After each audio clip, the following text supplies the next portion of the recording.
Blog Talk Radio.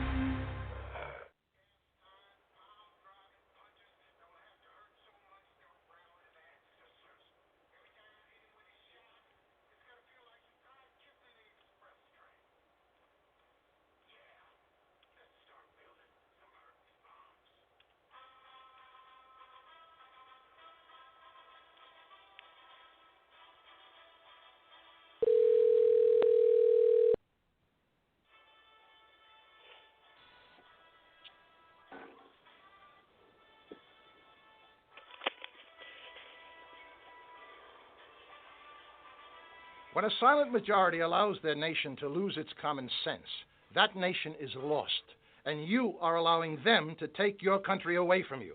Is it common sense to adore at the altar of multiculturalism? Read your world history. Not one nation has survived as a multiculture. It's the uniculture that is your strength.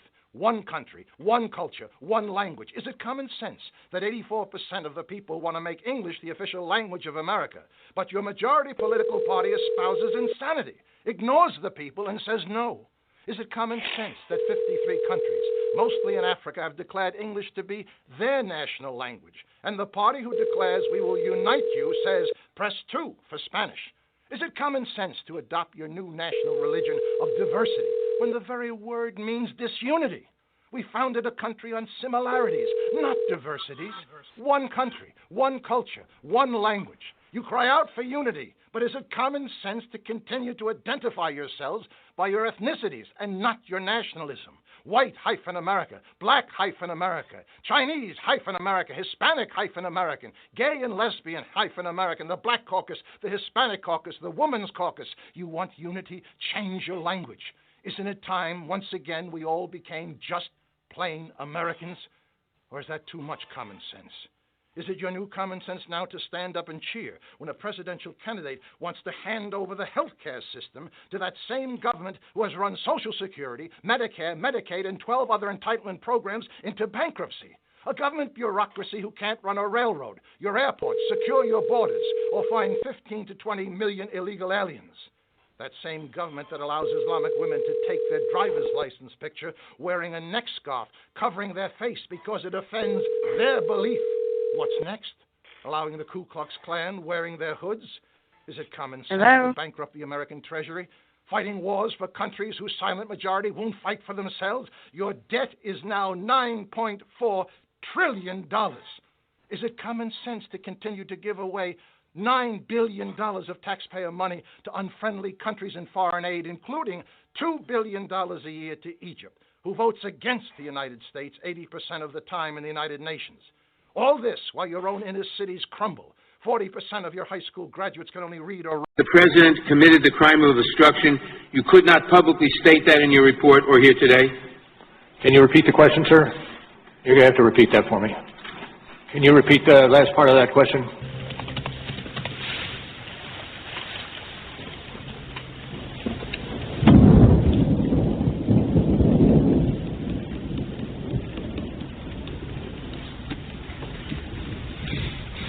Individual is in fact obligated to provide what's being demanded by the regulation or statute, meaning you don't have any wiggle room, right? I'd have to look more closely at the statute. Well, I just read it to you. And where are you reading from on that? I'm reading from my question. Then could you repeat it? Okay. Are you mocking me? Can you start it again? Okay, sure. I'm sorry, could you repeat that one? Attorney number 2 in the Inspector General's report and Strzok both worked on your team, didn't they? Pardon me? Yes. They both worked on your team, didn't they? I know. I heard Strzok. Who else were you talking about? Attorney number 2 identified in the Inspector General's report. Okay. And the question was? What'd I say? What? When discussing the June 2016 Trump Tower meeting, you referenced, quote, the firm that produced Steele reporting, unquote. The name of that firm was Fusion GPS. Is that correct? And you're on page 103? 103, that's correct, volume 2. When you talk about the firm that produced the Steele reporting, the name of the firm that produced that was Fusion GPS. Is that correct? Well, I'm not familiar with that. Can you answer the question? No, it is a trick question. Why is it a trick question? Well, let me just help you. It's not a trick question. Right? It was using GPS. The President ordered former White House counsel Don Mergan to fire you. The President ordered Don Mergan to then cover that up and create a false paper trail. And now we've heard the President ordered Corey Lewandowski to tell Jeff Sessions to limit your investigation so that you stop investigating the President. I believe a reasonable person looking at these facts could conclude that all three elements of the crime of obstruction of justice have been met. And I'd like to ask you, the reason, again, that you did not indict Donald Trump is because of OLC opinion stating that you cannot indict a sitting president, correct? That is correct. Does the defense's case hold water? No, the defense is wrong. You are a Marine. You served in Vietnam and earned a Bronze Star and a Purple Heart, correct? Correct. Which president appointed you to become the United States Attorney for Massachusetts?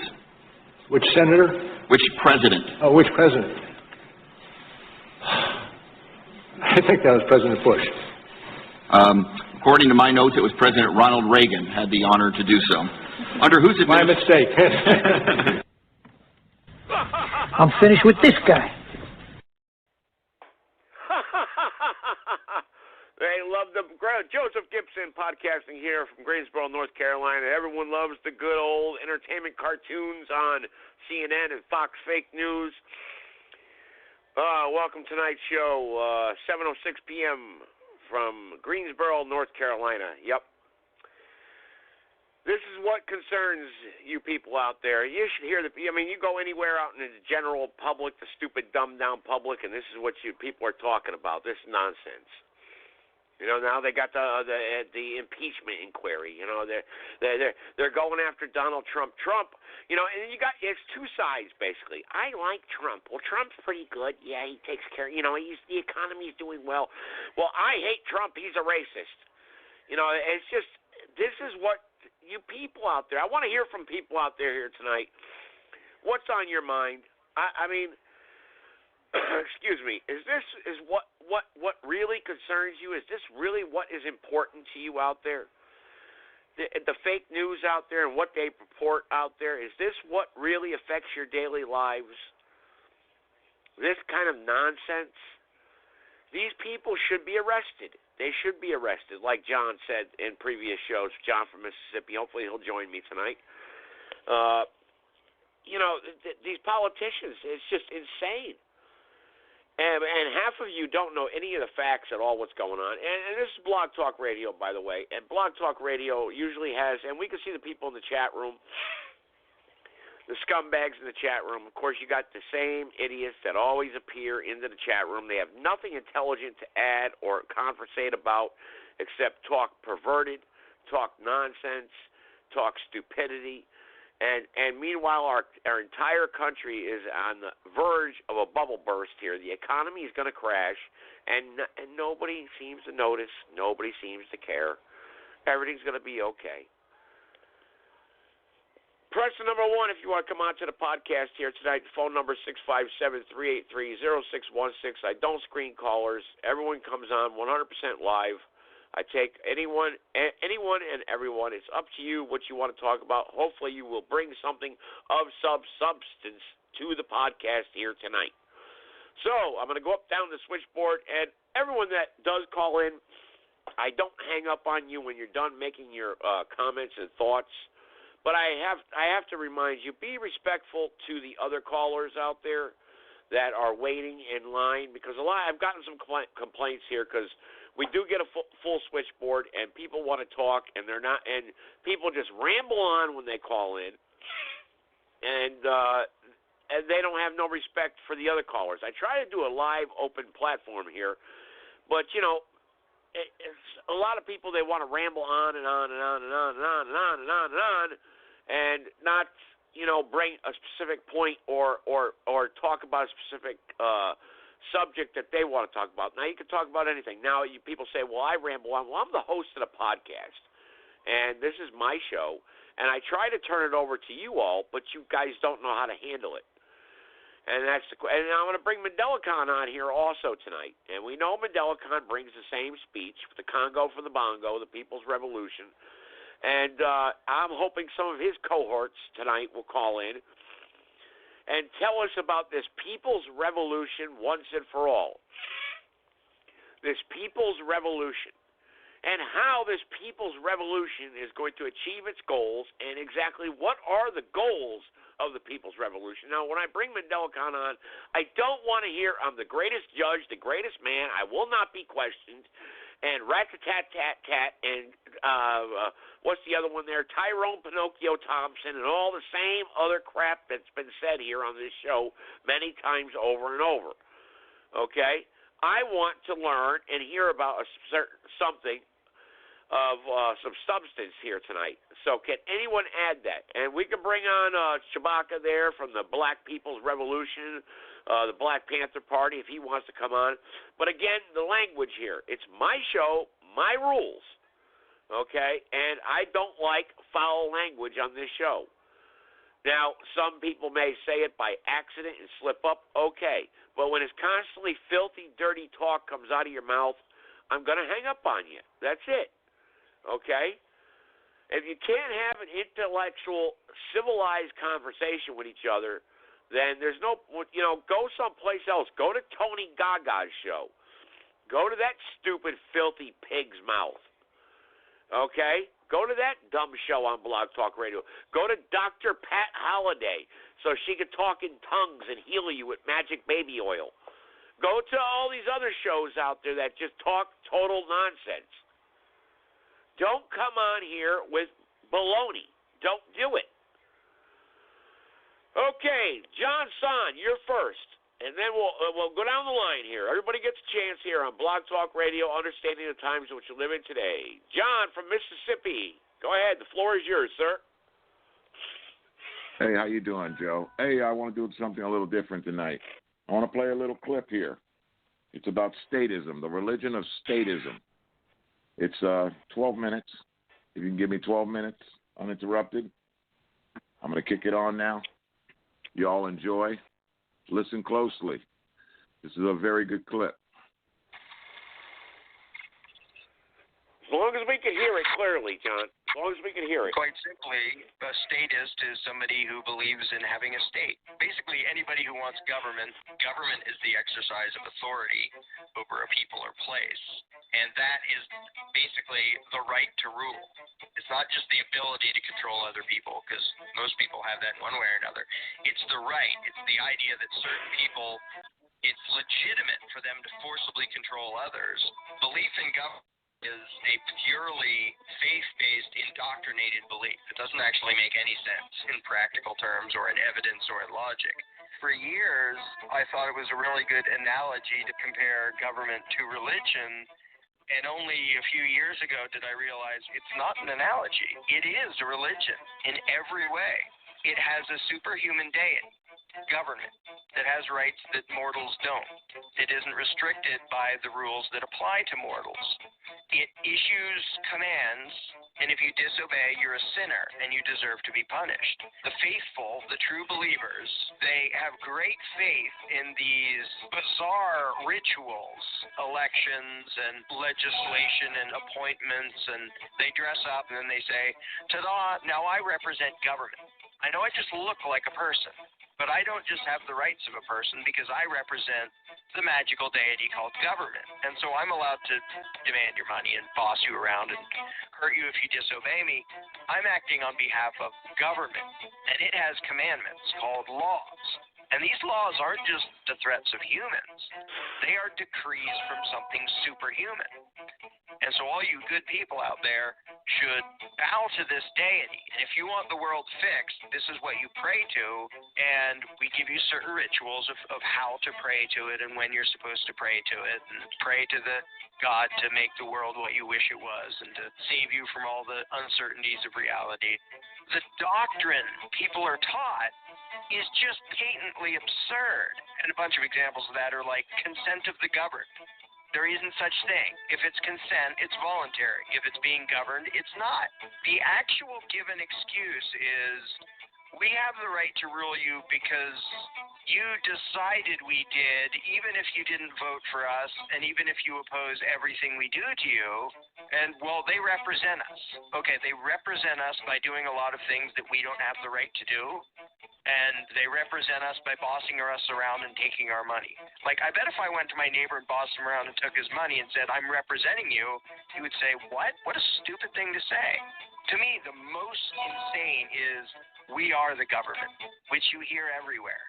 And I ask somebody, wait, do you really not notice that there's a group of people over there, they issue threats, they call them laws, and they issue demands for money, and they call it taxes, and if you disobey, they send men with guns to hurt you. Now, are you really incapable of distinguishing between yourself and them? One of the biggest giveaways that the belief in government is a complete blind faith religious belief is the way people respond. One very easy line of questioning is, can you give somebody else a right that you don't have? And everybody says, well, no, of course not. Well, how about you and your buddy? Can the two of you give someone else a right that neither of you had? Well, no. And it only takes a couple more questions to get to, well, how did Congress get rights that you don't have? They get emotional and they get angry or they get defensive or they run away.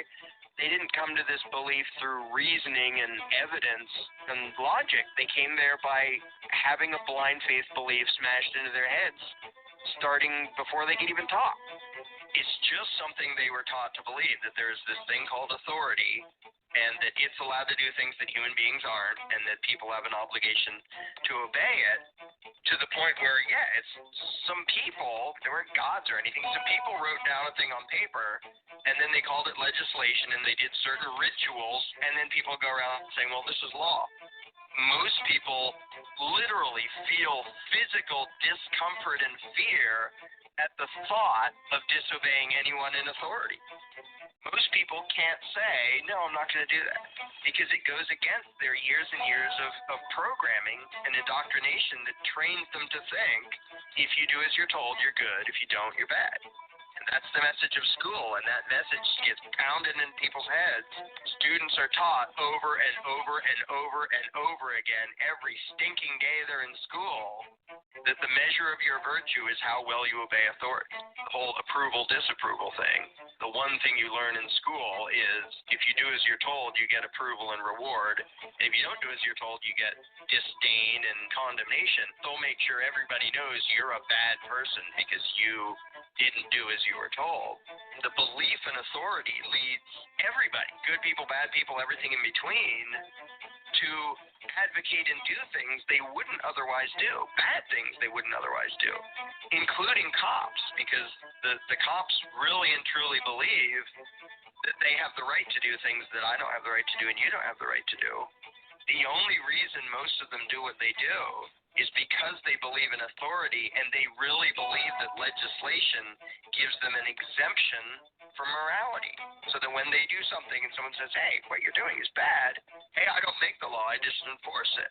I'm not responsible for my actions, I'm just a tool of some weird thing somewhere else called government. You can't blame me for what I am personally doing, because I'm not really doing it. As loony as that is, that's what most of them will say whenever somebody says, hey, what you're doing is wrong. It's not okay to, it's not okay to lock people up for smoking marijuana. It's not okay. All the ways in which, quote unquote, law enforcement initiates violence against nonviolent people. And if you bring that up to them, they literally talk as if they didn't do it. The only reason they do that is because they were taught the lie of authority and government and law, along with everyone else, and then they were told, you're just a tool of the thing called law. And that makes it so you have rights that other people don't have. So you don't have to feel bad about physically assaulting nonviolent people, because the law says it's okay. It really is just permission to ignore your conscience by saying you have rights that other people don't. You don't have the right to tell other people what habit to have on your own. You don't have the right to go and extort people on your own. But once you're law enforcement, then not only is it okay, it's noble and great to go around robbing people and bossing them around. That is the biggest danger of the belief in authority. It tricks good people into condoning or doing really nasty, horrible, violent things because they think, well, this is okay if government and authority does it. They are raised by their parents, by the school, by the government, by the culture, by all the authoritarian messages built into everything to think that obedience is a virtue. And when you raise the culture to think that, and you get one nasty psycho at the top who says, hey, go do bad stuff, people say, well, I have to follow orders. I have to obey the law. I have to do as I'm told because that's a virtue. And then good people march off and do evil stuff. I'm not scared of the Maos and the Stalins and the Hitlers. I'm scared of the thousands or millions of people that hallucinate them to be authority and so do their bidding and pay for their empires and carry out their orders. I don't care if there's one loony with a stupid mustache. He is not a threat if the people do not believe in authority. Some people assume that, well, you must trust everybody if you don't want government. That's not at all true. I don't nearly trust everybody. But if I don't trust people to run their own lives, why on earth would I trust them to be in a position of power where they can forcibly run other people's lives? Really what it boils down to is saying, I don't trust people. People are untrustworthy and unpredictable. So my solution is to take some of those people, some of the most untrustworthy around, give them permission to violently control us all. And that will protect us from the untrustworthiness of mankind. Okay, you're so scared of the average man out there and so thankful for government. Let me ask you, who has taken more of your money under threat of force? Private people threatening you or agents of authority threatening you? How many murders are committed by private people compared to how many are committed by people acting on behalf of authority? It's not even close. The number of murders committed in the name of law enforcement and government and authority completely dwarfs private murder. Even governments killing the people of other countries is small compared to them killing their own people. In the last 100 years, over 270 million human beings killed by their own governments, not counting war. Okay, John, that's about 12 minutes there. We got to wrap it up. That first step is always the hardest. To get someone... All right, John, we got to wrap that up. About 12 minutes there, buddy. Okay, that's about 12 minutes. John. All right, John, I'm going to leave you on the air here, John, but let's take some callers in response to what you just had to play, and then I'll connect you back, okay? 419, go ahead. 419, you're on the air. Go ahead. Hello. Would that happen to be You just heard what John had to say out of Mississippi there. He played a little 12-minute clip. I didn't know it was going to be that long, but I gave him the full 12 minutes. What's on your mind here tonight before I reconnect John? Well, look, you know who this is, and I came by demand. I came by request. John, I am here. And once people start realizing the benefits of that clip, that people coming on and taking all of your money because they say it's necessary and then brainwash you to believe it that it's necessary. This is a bad thing, and it's been going on for eons, decades, just over and over and over. And it's time that we start realizing that kings and queens have been doing the same thing kings and queens have been doing forever. You get a little money in your pocket, and you think you can hire a few hundred, couple thousand thugs to do your bidding. And they do it because they like living the high life. The people are ready to put an end to all of this nonsense. And yes, that's right, this is Mark Johnson, the voice of the common man. And I am going to do whatever is necessary to see that this corrupt system comes to an end. It's over. November 2nd, 2020 is the day that all Americans are going to stand, and we're going to put some heat to these people and not only arrest them, but send them to the countries that they've destroyed with all of this nonsense. One-way ticket. Just send them over there. Send them over there where they created the most problems and let the people over there deal with them. We have enough blood on our hands. Do you have anyone in particular, Mark? Do you have anyone in particular that you want to be arrested first? for instance? I mean, is there like a list of people that's out there? I mean, who are these people that need to be arrested? And then, of course, what country are we going to send them to? Do you have anyone in particular in mind off random? Oh, boy. The list is endless. Bill, Hillary, let's see, all the Supreme Court judges, except for Kavanaugh. Most of the judges, see, Kavanaugh wasn't there when the lawsuit went in there a long time ago. Mark Johnson, Albert B. Caruso versus all 88 counties of Ohio went to the United States Supreme Court. It just disappeared. Just the way that, special forces and whatnot does when they have things that they can't deal with because, hey, your rights have been just trampled over. There is no grand jury. It's fake, it's false, it's phony as hell. These judges have been pocketing that money forever. They pop up with these phony-ass indictments and ain't none of it real. Our grand jury foreman has been in power for 20 years. What's he doing? $10 a case? Wow. I'm telling you, that's really slave labor. I'm telling you, that's really bad. When people wake up to see that life can be so much better, it's about evolution. The revolution will take place, and then we've got to evolve. Okay, Mark, you answered. Okay, I didn't expect a long answer there in what you were trying to the question, but you gave me a very long answer, and finally I got a couple names there. Bill and Hillary are going to be there on the list here to arrest. Now, how do we go about arresting these people? What? Okay, yeah, Obama. I kind of figured he'd be on that list. How do we go about arresting them? What do we do here? What's the process? Obviously, we're not advocating violence here. We want to do this lawfully, right?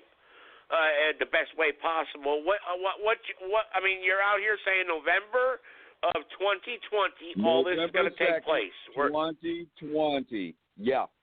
Okay. We're going to arrest mass numbers of people. We're going to arrest them. And I said who in particular, and you already said Obama. Hang on, Mark. I didn't interrupt you. You said Obama, Hillary. Okay. Well, what do? We knock on Hillary's door. You're under arrest. I mean, how does this? I mean, and who's going to? And what do we arrest them with? Are we presenting them with an affidavit, an arrest warrant? I mean, what's the process here? Can we get them more specifics instead of spewing off saying we're going to arrest everybody? Well, I would like to know here, and I'm giving you the platform here on a worldwide. And we've got international callers here listening. I got about a dozen of them from Africa, Canada. Let's see here. We got Hawaii shows up as an international call for some reason. England. So we got people here listening. So what's the process here? How do we do this? Okay, by the Constitution that was formed in the United States, we the people as it stands, we have the ability to create grand juries of our own, to hold Very people true. Very true.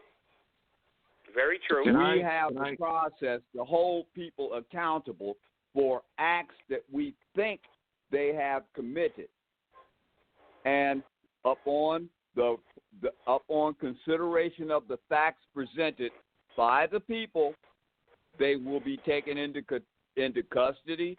They will be held to answer for their crimes, and under the laws of this land, they will be sentenced. And come on, let's face it.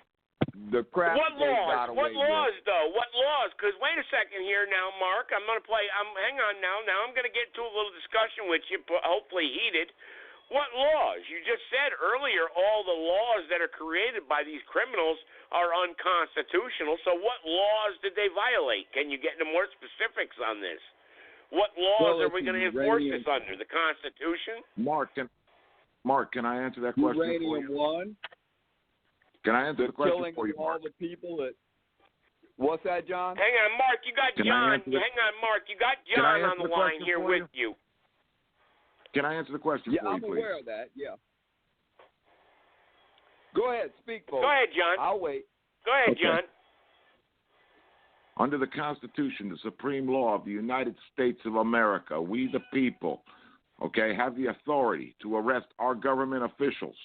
Okay, that's what the Second Amendment is for. We exercise the Second Amendment per the Constitution, per the supreme law of the United States of America, and we arrest these government officials for the crimes they have committed, which, if you read the Constitution, everything they're doing right now is a crime. Well, hang on, John, hang on. Let me interrupt. What crime? They haven't been convicted yet. They're only being accused of these crimes, right? They haven't been convicted yet, right? Okay, they'll get a fair trial. I'm good with that. Yes, of course, any way you want to put it, I'm good with that. We do it legally. We do it in the way it was supposed to be done, okay? And by the way, you only gave me 10 minutes, and there's 2 more minutes on that clip, but that's all right. Well, we got John. There's United lag States. time. John, just to interrupt, and you have to understand this, John, because sometimes you get frustrated when I interrupt. You got to remember there's lag time on the internet, so sometimes we talk over each other, and you may have lost a minute there from what your original recording was. Okay, so go ahead, back over to you. That's why I always like to say I yield to the next caller. You know, now I yield to you. Go ahead. Yeah, but we got the law on our side for arresting the government, for being tyrannical, for being oppressive, for abusing their authority. Now, I want them all to go to trial. I want it to be televised 100%. Everybody arrested, have a trial, and be seen on TV what they have done to the American people. And that way the people can have it explained to them just how wrong everything they have been believing their whole life was. And look what we got now, that they're no longer in charge and that they're behind bars. That's where we put them. We don't send them to another country. We put them behind bars. We treat them like they treated us as criminals. We turn them into slave labor as they have turned us into slave labor. And we let them live their lives and do their penance, you might say, for their crimes. But the people will decide what that penalty is in a legal court of law. Go ahead. I yield the floor. And who selects these people, John? Okay, now, John, I got a question now. Who selects these jurors, this grand jury? How did this grand jury come about? I mean, who is this? John San's court, where I say who's in charge? I mean, what did you guys do? I mean, how do you guys going about this? That's what I'm saying. What's the process here, state by state, municipality by municipality, town by town, city by city? What's the process here? You know, we already started. Hang on, before you answer that, we've already given out a few names: Barack Obama, Hillary Clinton. Okay, we start with those two. Let's just say hypothetically, we start with those two. Okay, we're going to arrest them. Again, what do? We're going to knock on Hillary Clinton's door. What? How many people are going to be there? Who's appointed to do this? We're going to knock on the door. Hillary, you're under arrest. Yeah, right. You see how, John, I'll tell you what, someone's going to make a phone call to 911, you're going to be SWAT teamed, and you're probably going to be gunned down, labeled a terrorist on the 6 o'clock news, and guess what? Your November 2nd thing we'll be talking about 10 years from now saying, yeah, remember this guy? You know, so I just want to that's why I'm asking, how is this going to really follow through? I don't foresee this happening, but you can explain and you can give us a little reassurance that this is going to happen, and we'd like to know how. Okay, yeah, that's very good. Well, if you understood the part about the Second Amendment, we exercise it. Okay, we form the militia. We arrest all the members of government at the same time. We're not going to pick on 1 or 2 or 5. They're all going down at the same time, going to be put in prison. And as far as the legal system, it won't be any much different than what we have now, except the fact that it's all going to be televised. No more secrecy with our government. No more secrecy in what's done. The people will hear the truth about everything. And this can only happen after we take control of our government. Because during the process of arresting them, we're taking control of the government. We, the people, we're going to correct the course of our government. That's what the Second Amendment is in there for the people to have the power to correct the course of government. So once we exercise that, we're in control. Who's going to be the one to be in the jury? Hey, the people. There's going to be so many juries going on, so many cases going on. There's going to be a lot of people involved. Sounds like chaos to me, John. Ain't going to have Sounds no like say chaos. Sounds like chaos, John, because again, you said so many juries. Of the land. The militia. How many juries do we have? Okay, so. Yeah, but hang on. No, we have law and order today. We just have corruption today. We have law and order. We just have corruption. But the problem. But what I'm trying to say, John, is this: you said, okay, all right, but you're not giving me a foundation. Where does this start at? Say, like for instance, in Jacksonville, this place or whatever. This starts here. You just can't put the word out and say, okay, everybody, let's go arrest the politicians. You're going to have mob justice. This has been tried. Look at the 5 gangs of New York. What are you talking about here? How does this take place? You know what I mean? The militia is the ruling body of the United States, and the militia will be in charge of controlled by Congress. Absolutely controlled by not. Congress, No, according to the Constitution. Congress has nothing to do. Congress is government, and the militia rules Congress. Period. Absolutely not. The militia supersedes Where does it say everything. that at? What Constitution are you reading from? Because according, Mark, absolutely when in the not. course of human events, the Constitution. You're misunderstanding what the militia is because you're listening to these militia members today that are run by the CIA. The militia does not take control. The people take control. The people are the militia. Okay? Each individual group in each individual town will take control of their own towns, their own municipalities. We, the people, all across the United States, all at the same time on one day. Okay? Yay! And if you think what I am proposing is chaos, yeah, but the militia is called up. The militia. Wait a second, John. The militia is called up by the government. Actually, the militia is the people. No, it is not. The militia is we the people. The militia is called up to take down the government. Why would the government call a group to say, "Hey, come take me down"? Go get them. If you're waiting for the government to call the group to take them down, imagine how long you're going to be waiting for that. All right, John. Okay, John. Let's take a break. Take a deep breath here. Hang on. You're quoting the Constitution. Hang on now. Let's not get to a big argument here and talk over each other. You're quoting the Constitution. The U.S. Congress is granted the power to use the militia of the United States for 3 specific missions, as described in Article 1, Section 8, Clause 15. To provide for the calling of the militia to execute the laws of the Union, suppress insurrections, and repel invasions. That was the main purpose of the militia, and that's who the militia is under the control of. So I don't know what Constitution you're reading from, but if you go to the militia, now hang on, I'm going to let you answer, John. Just let's not argue over each other. The militia clauses, folks, are found in Article 1, Legislative Department, actually, okay? The militia clauses, Clause 15. The Congress shall have power to provide for calling forth the militia to execute the laws of the Union, okay? Very simple. And you go to Article 1, Section 8, Clause 15. So, John, there are rules, and you're talking about the Constitution. That's why, let's not get into specifics here about the militia. Let's talk about November 2nd. We're going to arrest all these people. No, you brought up something here that I gotta address. Wait a minute. Give me a minute. I got to address what you brought up here. So your enemy now writes the rules, and you have to abide by them.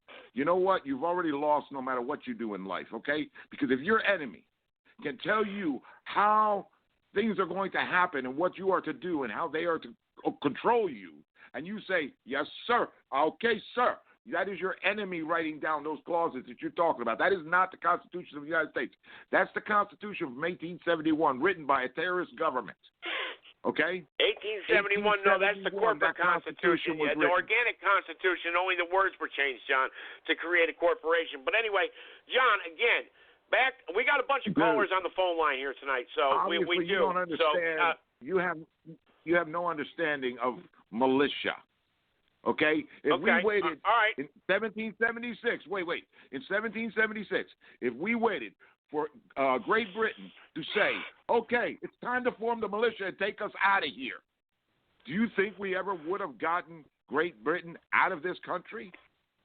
I mean, all right, really, John. I don't know. I cannot play questions like that, John. What ifs? I don't know what would have happened. But not a John, question, I've got it's a other fact. callers here. I just want to let you know that. I said that at the beginning of the show, so let's Okay. be respectful to them, myself also, and you, okay? So, because we can go on and on here, and of course we will carry on this conversation. But let's bring on other callers. 231. Go ahead. You're live on the air. Go ahead. I'm 231. Hey, I'm okay. still here. Listen, Hang on. the militia is the people. The military is the government's militia. That is what the new Constitution gives them power to control, not we the people, is what John is trying to explain to you. Okay? The people are the original militia to take up arms to defend the freedom of their country from within and without, from people within and without, foreign and domestic terrorists, basically. Okay? This is what John has been trying to explain Everybody hang on to here, you. sir. Just so everyone knows, this is a two-part show. So tomorrow night, I'll bring up some more research here about the militia and stuff like that. But it's a two-part show, so we don't have to all scream here at the top of our lungs. But go ahead, sir. Carry on. Okay, I'm not trying to scream. I'm sorry. Let me turn this phone down. But this is just basically, no, the militia is the people. This is the people, okay? The military was formed later. The militia is what fought off the people in 1776, okay? The people got together. Actually, only a small percentage of the people got together and started the war against the English to get them out of the country. Okay? Well said. So the militia was the people. Okay, we'll agree on that, sir. Who are we trying to get out of the country today? Let's go back to November 2nd, 2020. How is the militia going to do that? Who's calling the militia up? Who's going to be in control of the militia? We, the people, are. That's what somebody already said. But there has to be a commander. There has to be a chief. That we can't have all chiefs and no Indians. Who's going to be in charge? How does this take place? You'll find that out real soon, because when I go off, holy shit, I'll show you militia. Amen, when brother. Like John and Mark are trying to... Like John and Mark you are never trying gave me a to specific explain... answer on how you're going to go about arresting Hillary Clinton, for starters. I said, who do we start with? Who's, give us some names here, or maybe you have someone else to start with. How you're going to go about arresting Hillary Clinton. Specifically one or two. We need to arrest them all at the same time. That's impossible. Like John and Mark have been trying to explain to you. That's impossible. That's totally impossible. How are you going to arrest everybody at the same time, simultaneously? Sure it is. You have different time zones all over the country. What if Hillary Clinton is in England when this all happens? You know, I mean, you have no plan. What are you talking about? That's why it takes what if Obama's in South Africa when this happens? To organize. Excuse me. If anybody is out of the country, they're safe from being arrested. We're not chasing them down. They will be out of the country. Trust me. When that date arrives, you're going to come to find out that all the major leaders of this country all of a sudden aren't even in this country because they're going to run. So when what are you going to do when you face resistance, John? What are you going to do when Hillary Clinton's security force says, hell no, you stand down, sir? What are you going to do? You're going to start a popcorn war with these people? You're going to lose. You're going to lose, John. You're going to end up dead. Of course. I only got 3 million people behind me. They got 50. Hey, I only got 3 million people behind me. As soon as the first person gets shot or arrested, the rest of them are going to run and go back to their couches. Okay, ain't nobody going to bust a grape in a fruit fight, John, and you know that. Come on. It says it don't happen. I got a gallon of gas and some matches that say it don't happen. We don't need to be violent. Violence is not the answer because... that's what you're advocating, John. You think Hillary Clinton's going to put her hands behind her back and go to jail because John Son and David here shows up at their front door and says you're under arrest? And you got supposedly 3 million people behind you? That ain't going to happen. You know it. You know it as well as I do. You can't get 10 people to meet you at McDonald's today. John, you can't get 10 people to meet you at McDonald's at 6 o'clock tomorrow afternoon. You're telling me you're going to get 3 million people together? Come on now. You know that, John. Let me ask you a question, Joe. Joe, have you ever been arrested? Yeah. Have you ever? Yes, I have. And you mean to tell me you put your hands behind your back and you just let them arrest you? Yeah, of course, because I was wrong. I know what I did was wrong. Yeah. But what's that got to do with Hillary? I'm not Hillary Clinton. I don't have $25 million in the bank, and you're talking about arresting important people here that are all over the news media and all over the front page of the newspapers every day with quite a following. You know, and I didn't have 25 million followers and voters and supporters standing behind me when I was arrested either, John. So you can't compare. You're comparing apples with oranges right now. You know, I mean, that ain't gonna happen, brother. What makes them important? That's only in your mind. They don't mean nothing to me. That's right. They don't mean nothing to me. They're not important. We'll see what happens. Amen. Well, again, John, I'm just giving you a voice here on a podcast and asking you for a plan on how this is going to happen. And I haven't gotten any type of specifics here on how this is going to come about or when it's going to start, what time of day. All you said was all the people are going to come together and arrest everybody at the same time. Well, that's great. That's great. Here we go. Well, where do we start? Are we meeting someplace? Here's the plan. Are we meeting someplace? Do we have preparations in store to restore? I mean, to have the government to run and function while all this is happening? I mean, who's going to keep the electricity on? Who's going to keep the transportation flowing? Who's going to fly the airplanes every day? I mean, who's in control here? You know, nobody. Okay. I mean, come on. Who keeps the electricity on today? Let me have a second here. Go ahead, John. There'll be people going through neighborhoods with bullhorns, megaphones, signs, picketing. On that day, we're all going to meet up in our counties, and we're going to take heat to the opposition. Point blank. It's 50,000. Well, in my county, sir, I've received no notice of this, and I'm pretty well informed in my community. And when I was at the gas station today, you think this would be quite a big event where everyone's talking about it, and the only thing people were talking about is scratching off the megabucks and Powerball tickets at the gas station. So like I said, I mean, you're getting the word out now. That's fine, but I'm just saying, I just don't hear about this or understand how this is going to formulate or happen. And I'll be honest with you. Notified. Okay. I've been notified as of right now on my show, but I'm just saying the general public doesn't know what the hell you're talking about. How are you going to go about informing these people? They know. I just told you, no, they don't, because I was at a gas station today, and all right, okay. All right, I'll take your word for that then. I'm in no place here to disagree with you in your area or where you're at. But let's take on some other callers, and maybe they've heard about this and what's going on. Let's go to 506. 506. Let's talk about this November 2nd revolution that's going to happen. 506, go ahead. The floor is yours. November 2nd, 2020. Oh, yeah, this guy's going to show up and get your back. Let's listen to this guy. Yeah, you're going to get him to show up. That's for sure. My dudes. I'll bring the weed. And my niggas. And my dudes. And my revolution brothers. How are you, my son? We're doing good. Can you get to the point here, sir, without direct? I mean, can you speed it up a little bit? I got a lot of callers on the phone line here tonight. What do you think about this November 2nd, 2020 revolution where we're going to arrest all the criminals in the government?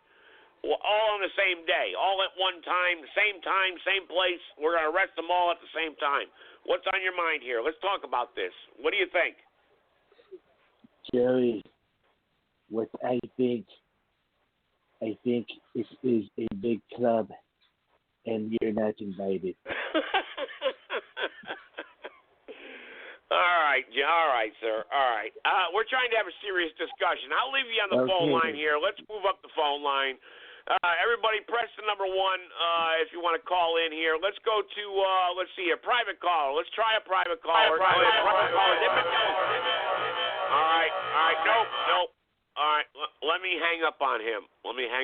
He's gone. Okay, Mandela Khan, I'm going to bring you on the floor here. Mandela Khan, let's talk about November 2nd, 2020, unless you got your cohorts on to talk about the People's Revolution, because I don't see anybody from your side of the ballpark here, but you got your own revolution that's getting ready to happen here, or that's happening, your class action 567.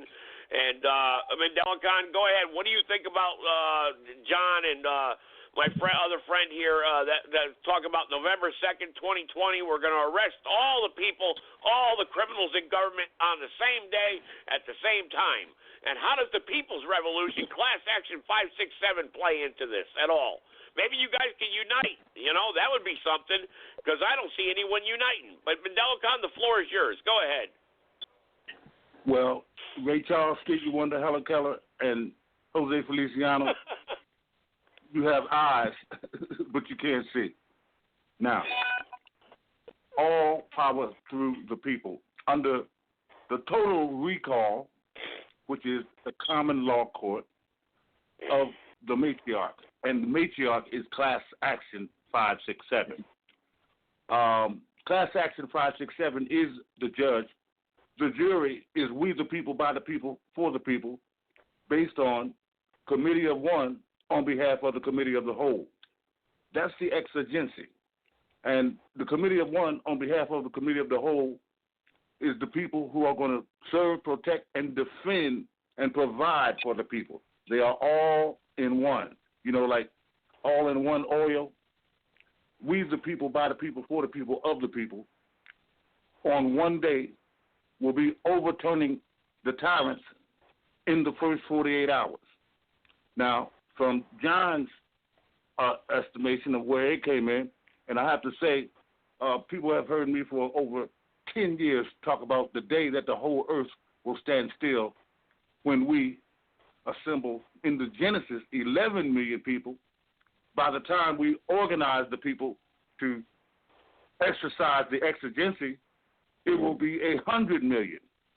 And equally as important, everyone in the local, county, city, state, and federal municipality, whether they're black or white, have locks in their hair and fat asses, they are all guilty. The trial is already the class action. The jury must render judgment, and they are guilty because all right, of the so case. we already have a disagreement. With John's revolution and your revolution. Here we go. I can't let you do that because, see, you're the one trying to scramble, divide, and conquer, and I can't allow that because here's where I got you, John, and everyone else who's moving on what you say is November 2nd. You guys can't even agree on how you're going to go about having a revolution. No. I'm not going to let you. You're going to have a revolution. I'm not going to let you divide. I say call 911. Let's go. We need to keep the New World Order. There you go, trying to divide and conquer. Because see, you represent the Confederate flag. I represent the red, black, and green. John represents the red, white, and blue. I represent understanding the times in which you live in today, and I can see we can't understand one damn thing right now because I can't get a straight answer from anybody. Now, the whole government is already guilty of genocide, atrocities, war crimes, cruel and unusual punishment. So you already convicted them without a trial. You've already convicted them without a trial. So specific, exact crimes against women and children that we can see and witness today, all of us, black, brown, red, yellow, and white, that's so appalling. So who are you to convict these people? Who are you to convict these people? Who are you to say they're guilty, Mandela Khan? Who are you? There you go. Who's they, by the way? Who's they? There you go, trying to kill the messenger. The hell with the message. I said the people are the power. I am a committee of one, and all of us must act accordingly as jurors to our own perjury, sedition, and insubordinate representatives. One juror, Mandela Khan, cannot convict. One juror cannot convict. You must have a unanimous decision to convict. You can't have one juror saying, I convict. That's under your selective amnesia, under your God and Constitution. See, just like you, you just have a narrow sense of history. Well, if you you're have a right, narrow sense of everybody else history. is wrong, You and everyone else is right, no, and everyone I'm else not is right. wrong, you guess I'm what? right. We got History, anarchy, brother. We got anarchy. history. That's what we got now. Rule without regard for law. Damn the law. We got tyrants. I'm what I'm telling you right here, sitting is here that what listening. you're I don't doing, have anarchy outside my door. You guys are talking about arresting everybody. What you're doing is trying to restrict the information from going forward because your selective amnesia locks you in to a certain time period. Well, this started, Mandela. This is the greatest document 500 years ago or such and such and such. You act as though we, the people, wasn't here hundreds of thousands of millions of years before y'all set up that. So you want to go back to a million years ago and live that way? You want to go back to a million years ago and live that way? I did not say that. I did not say that. I said that you're a new kid on the block, and how dare you I know set you up didn't your say Ponzi that. I'm asking scheme? you if that's what you want. How dare you set up your Ponzi scheme? How dare you set up your Ponzi scheme of monopoly, corruption, and greed of capitalism based on imperialism, which was placed on me and my people's back for 500 years. Oh, here we That's go. How you now set you're it up. people. Okay? Now here we are. Now we're to the race war. Here we are. You guys, no, your we're revolution not. is unfolding real well on this podcast. No, we're not, because I'm not going to let you do that. I don't care about your clan club or your fan club. This is not a black thing or a white thing. This is about wrong versus right. And what I'm telling you, well, now that's not according to what you just said. You said the black people are the ones they're the victims of what the white man has done to them. There is no third party. There's no ventriloquist, there's no third party ventriloquist or interpreter. You're not going to scramble up what I said. What I say is this: in this ending revolutionary revolution, the people's revolution is not all black and it's not all men. It's led by the matriarch. So that means that black, brown, red, yellow, white, old, young, gay, straight alike. That's what you want black, to say. brown, red, yellow, white, old, young, gay, straight alike. If you see we got a tyrannical government, and if you ain't like Joe Gibson, you know we do, right? Now, what's the best thing to do? Hey, look, put aside your racism. How do we replace it? You can't come up with a. I'm not talking to Joe Gibson. Have a civilized discussion. I'm not talking about Joe Gibson. You're yelling over me right now. No, you're interrupting my flow, and you're doing it deliberately because you don't want to hear the patriarch. You're really doing what you do. All right, how much time do you need to talk about the patriarch, Mandela? All right, how much time do you need? How much time do you need to talk about the matriarch so we can carry on with other callers? Okay, we'll put some duct tape on your ass for just 5 minutes. All right, 5 minutes. Go ahead. 5 minutes. Explain your revolution to us, please. Okay.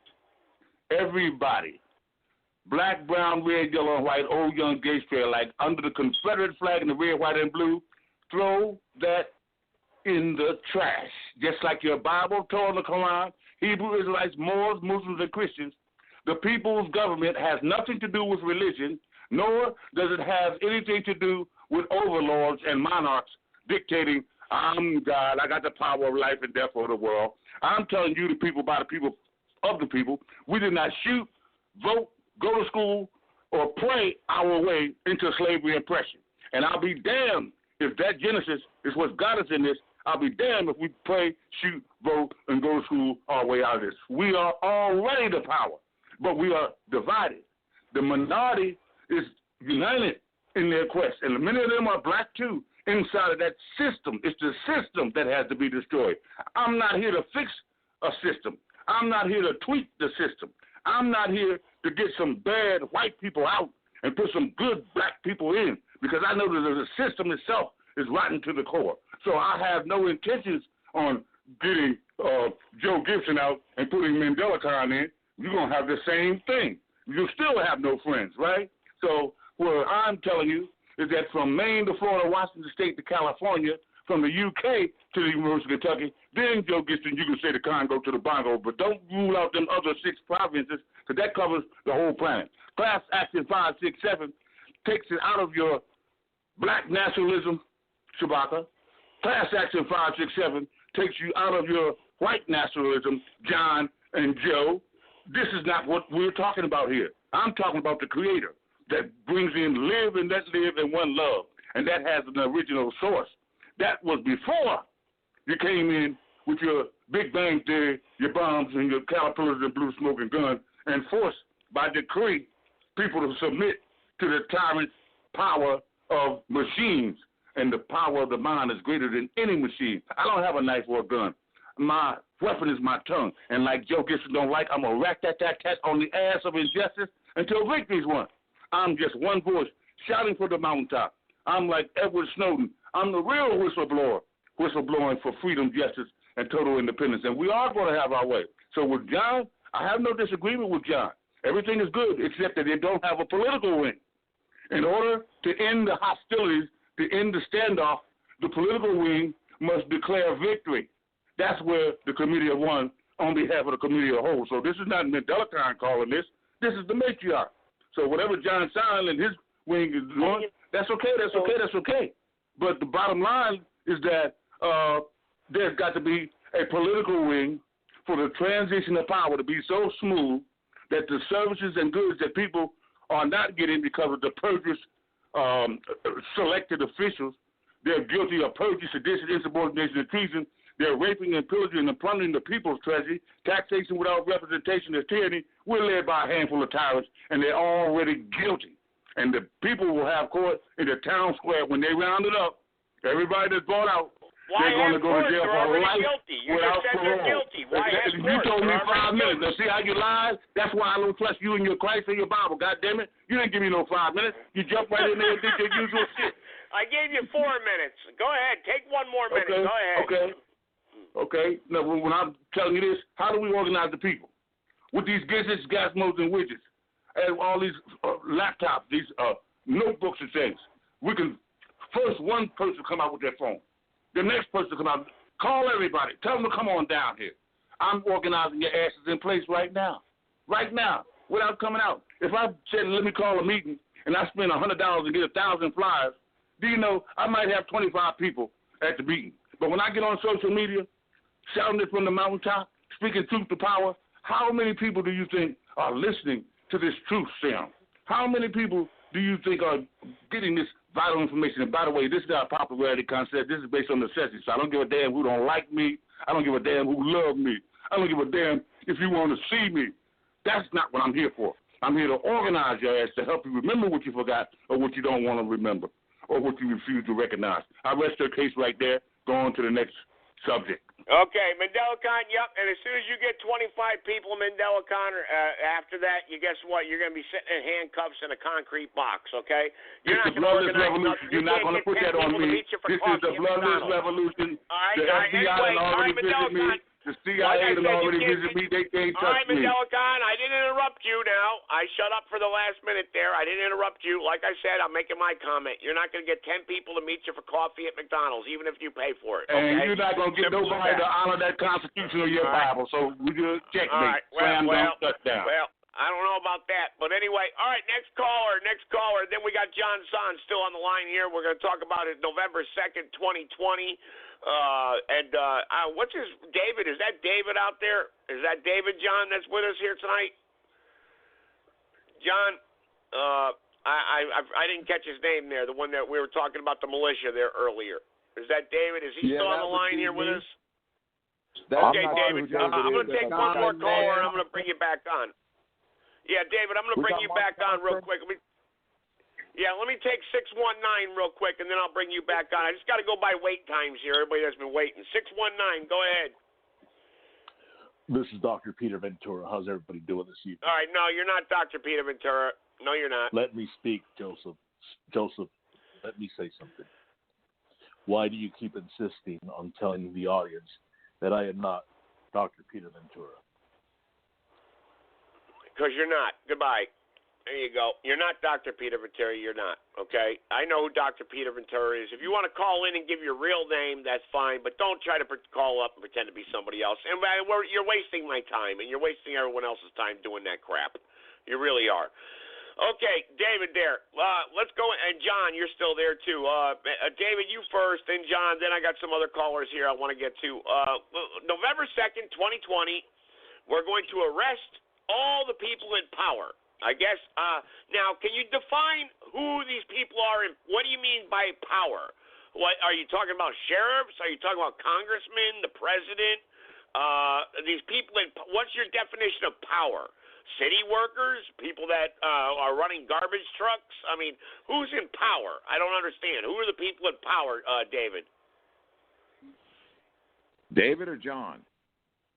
John, whatever one. Well, either one of you.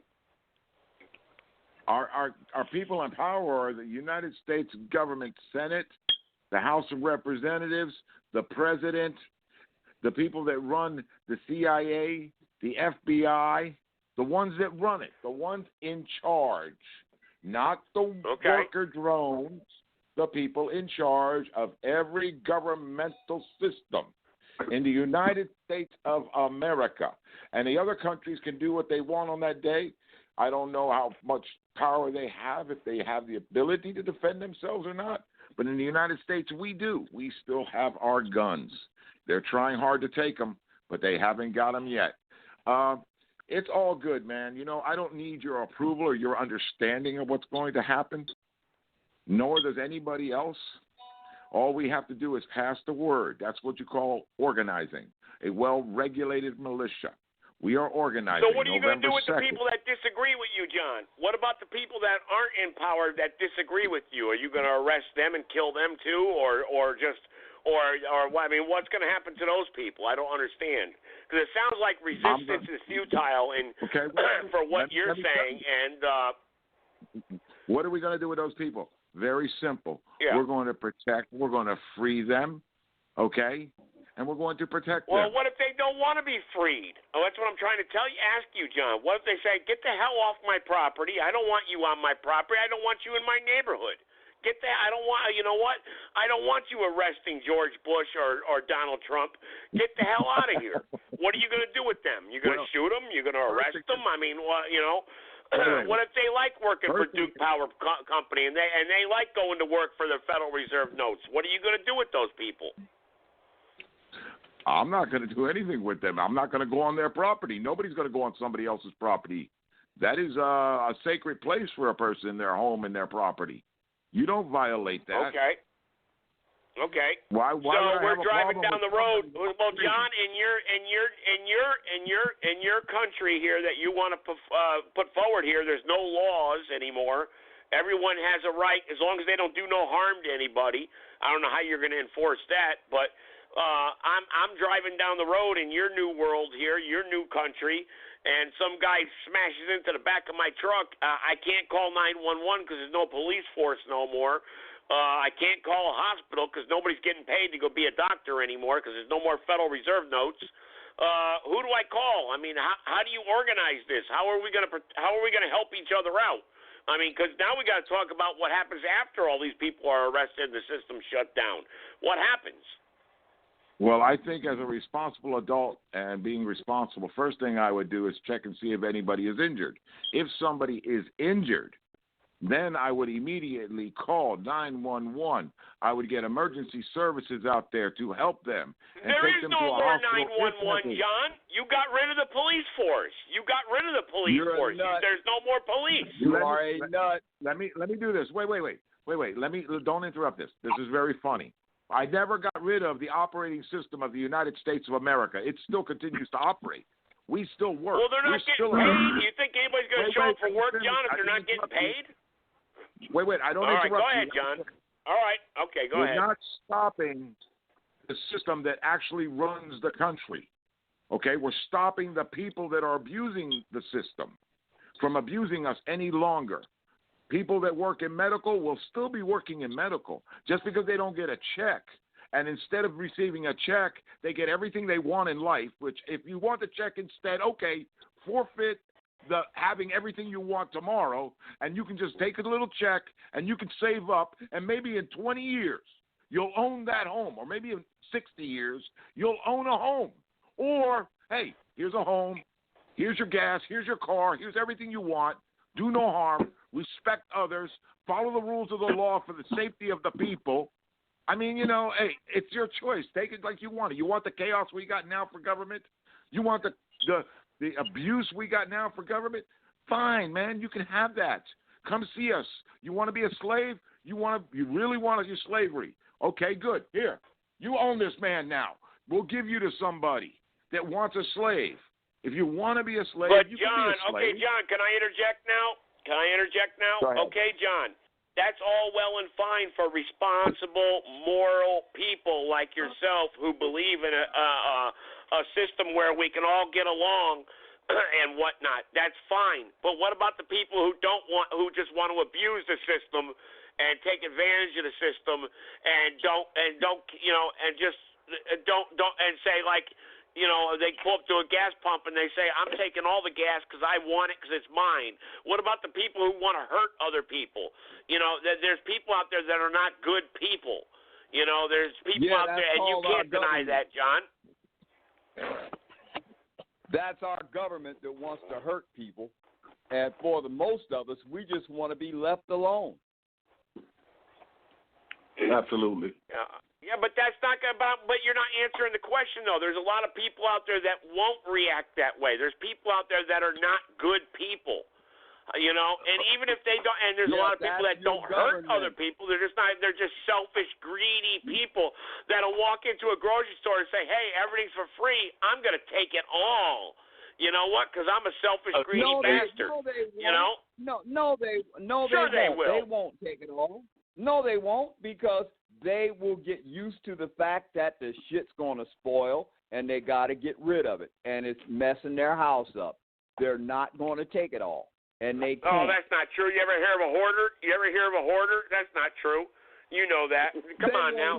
Anyway, we're playing tit for tat there, but there's not good people in society that are not, even if you give them everything for free. Look, there's people out there, you can give them a $50,000 bill today in the system that they live in. The first thing they're going to do is take a vacation and piss it away.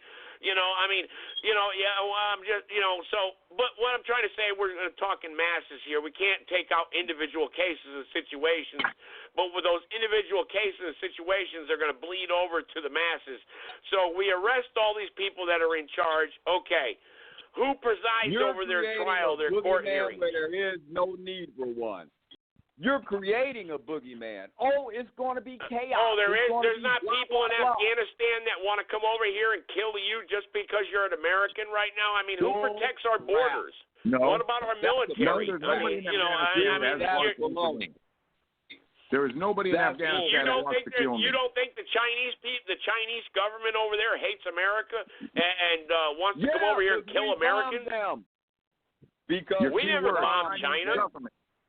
Wait. Your key word, Chinese government. Not the Chinese people, the government. Same problem we have here. And you think the Chinese government is going to say, okay, America's got this new thing going on over there where they live in utopia and they live for free and they just sit around all day and nobody has to work if they don't want to? You really think they're going to sit back and say, hey, let's not conquer them? You don't think, come on, man. All over the world are rising up against their government. Why not us? Joe. You're absolutely right. They are. You're absolutely correct. They are. And that's part of the end times. And we can get into a religious discussion on that, too. Why not us? But you said get rid of your Bible. Mandela Khan said get rid of the Bible, get rid of the Torah, get rid of the Quran. So what if I'm a Christian and I preach the Word of God in my community, but in John Son's and David's world, religion has no place anymore because, in our community, we believe that we should be good Christians and do this according to the Bible. And all of a sudden, guess what? John Son's community is going to say those guys are a threat to us. Hang on, let me finish. Those people are a threat to us. We need to get rid of those people. And that will happen. And ever throughout the course of history, people have conquered other people for many reasons. That's why governments are instituted amongst men for the just powers of the people, to protect the people, and that's why we have the Constitution of America. I mean, I don't see your system working, what you're talking about. You're not giving me details to the plan here. If I may, y'all can play the round robin, the Three Musketeers. Let me interject here, because I need to get some clarity and give some clarity on what we, the people, are being denied by these criminals. We are supposed to have good government representatives, have constituents. The constituents are supposed to get due process to the final things in life. If I take HJR 192, signed in 1933, what it says is this, is that when it comes to a government that represents the people, we are supposed to get the most access to communication, water, food, clothing, shelter, health care protection, and education, not indoctrination. That's what keeps the municipalities stable. When the majority of people are denied access to these essentials of life, they don't have life. So what we're saying is that the government is provide those essentials, somebody has to provide them. Somebody has to provide them. Here's what provides them. The people and the government will provide, because the credit is the people. The credit is not some red to black under the guise that you want under capitalism based on imperialism. It's based on the need, not the greed. So when we look at the abundance of over expenditures, we got tyrants that's sitting in there in private budgetary hearings telling all of us that they don't have no budget. They have no appropriations. They have no allocations, yet they tax us out of the gazoo, and they put up illegal taxes as they keep passing laws behind the doors against us, the people, and who are the ones that's funding their budgets. The Appropriations and Allocations Committee is paid by me and you. So I'm saying they are taking our money and using Social Security and everything else as their cash ATM machine and telling us, Mandela, we're broke. Oh, you print this shit, but you're broke. You take my shit and you're broke. That's where they're guilty, and this is why we, the people, by the people, for the people, of the people, are being cheated out of our stability, because the basic necessities of life is a hardship, a crisis, in a state of emergency under these tyrannical governments. So they have to go to jail, and then we get control of the appropriate allocation. Okay, that was good. Hang on, David. This question is for you, David and John. Actually, this question. There's been 20 types of government tried. Mark, the common man. All right, hang on. There's been 20 types of government, so I don't know what type of government that you may consider what you're trying to perform, or what through the people. You have anarchy, aristocracy, bureaucracy, capitalism, colonialism, communism, democracy, federalism, feudalism, kleptocracy, military dictatorship, monarchy, oligarchy, republicanism, socialism, theocracy, totalitarianism, tribalism, okay, and plutocracy. Okay, through all these types of governments, what do you suggest is the best? Because those are the types of governments and systems of government that have been tried throughout the peoples that we know of throughout the history of mankind thus far. What are you suggesting here? Are you asking me? Yes, I'll ask you first. Okay. Because it would take me forever to go over each one by one. So I don't know if you're educated on that or not, what I talked about here. But what are you proposing here? I'll be really quick. No government is good government. No government is good government. Period. End of story. Very good. Okay. Now let me. So you want anarchy then? So you want anarchy. Anarchism refers to the absence of government, a condition in which a nation or state operates without a central governing body. This denotes an absence of public utilities or services, a lack of regulatory control, limited diplomatic relations with other nation-states, and in most instances, society divided into different locally ruled settlements or fieldrooms. That's what you want. You want no government. That's what you just said, correct? That's anarchy. You are creating. You're creating the boogeyman through your own indoctrination. No, I'm not. It's been tried.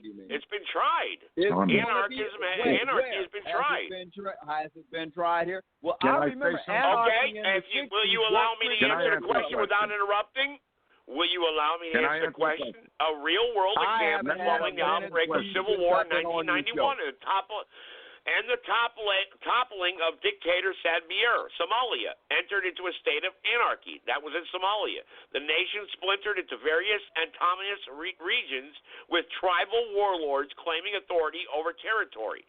Domains. Following years of involvement from the international community, the early 2000s saw the reestablishment of a transitional government, which had developed into anarchy. And in 2012, the passage of a constitution which established Somalia as a federation or a union of partially self-governing states. Again, they reverted back to governing an individual states. It's like a revolving door, folks.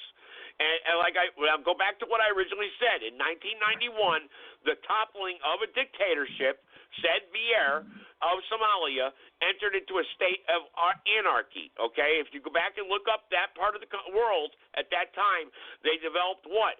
A tribal system where everybody said we could take whatever we want from the land, all the resources belong to the people, everybody, you can have whatever you want, you can have at it, it's all yours, and what happened, it lasted for less than 10 years before the country destroyed itself and then went right back into a federation, okay, and a union type of state-run government. United States. With the help of the United States. No, sir, I answered your question. You asked me to give you one example. That's what I did. Now you're blaming the United States. How it failed. The United States made it fail. Joe's question. Can I answer Joe's question? Yep, go ahead, John. Do we want to try? What government do we want to try? None of the above descriptions. Okay? First thing is, those descriptions and those narratives and those stories you're being told are all being told to you by this terrorist organization masquerading as the government, which controls your education. It's true history, John. It just mind. happened a few years ago. You know, it's not something written by men. It happened a few years ago. What's happening a few years ago on this planet?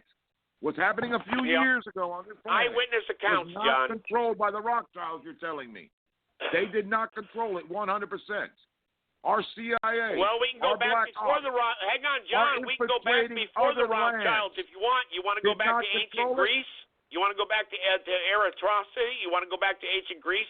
And the concept in ancient Greece, a council of empowered leading citizens were viewed as offsetting the absolute power bestowed upon them as a monarchy, where Plato viewed the concept positively, referring to an atrocity as being compromised of philosophers and people that lived as one, just taking the resources of their land together, to where everyone could just have at it. Your world will not work. It's been tried.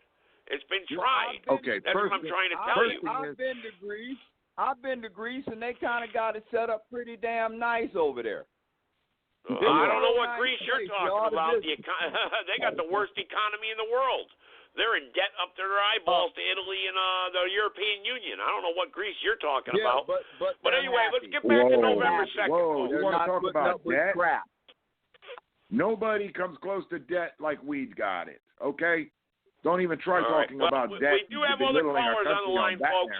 All right, folks, we do have other callers, so let's remember we got John and David here. There's a two-part conversation.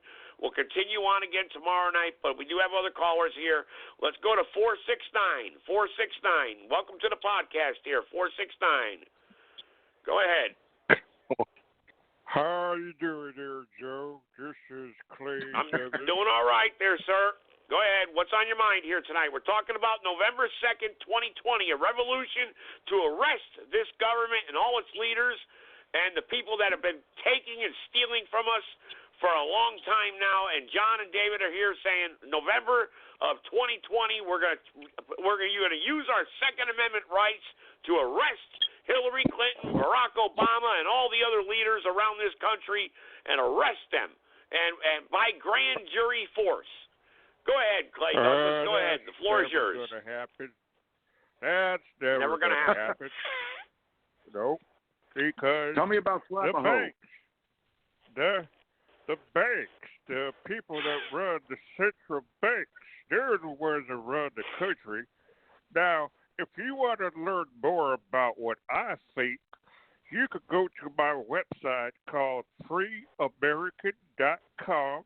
And you could order one of my books called Mystery Babylon.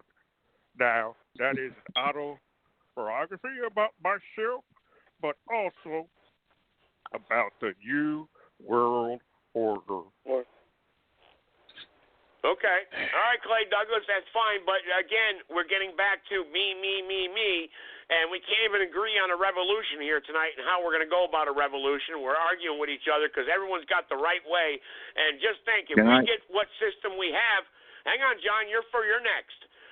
If we arrest everybody that's in charge right now, we're going to have chaos and anarchy. You know what?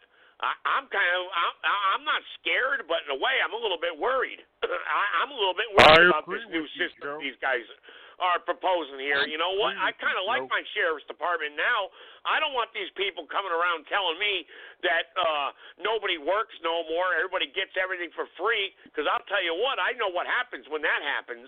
You know, what happens when people don't want to get up and go to work every day anymore, you know, and work for something and have a bartering system where everyone thinks everyone's going to barter everything free and everyone's going to divide up everything evenly and all the resources of the world are going to be free for anyone's taking. But anyway, John, go ahead. I promised you're next. Go ahead. Okay, you were asking what government are we going to go to? None of the above descriptions. Okay, the descriptions that you're reading are all written by the government in charge today. Okay? None of it is truth. None of it is fact. It's all lies. It's all manipulation. It's all fear-mongering. Okay? You're afraid to be free because you've never had it. Okay? We take back our country. We don't stop our system of operation. We don't stop our military. We just have control of it all. So now it becomes for the betterment of each of us, no longer for money or for greed or for the purposes you say. And anybody that wants to pull up to a grocery store and take everything, I wish them the best of luck in carrying it, because it's going to be a pretty goddamn big job to sit there, and they're going to have to bring quite a few 18-wheelers all on their own, you know, which they will. I don't know how they're going to do John. these things. They will.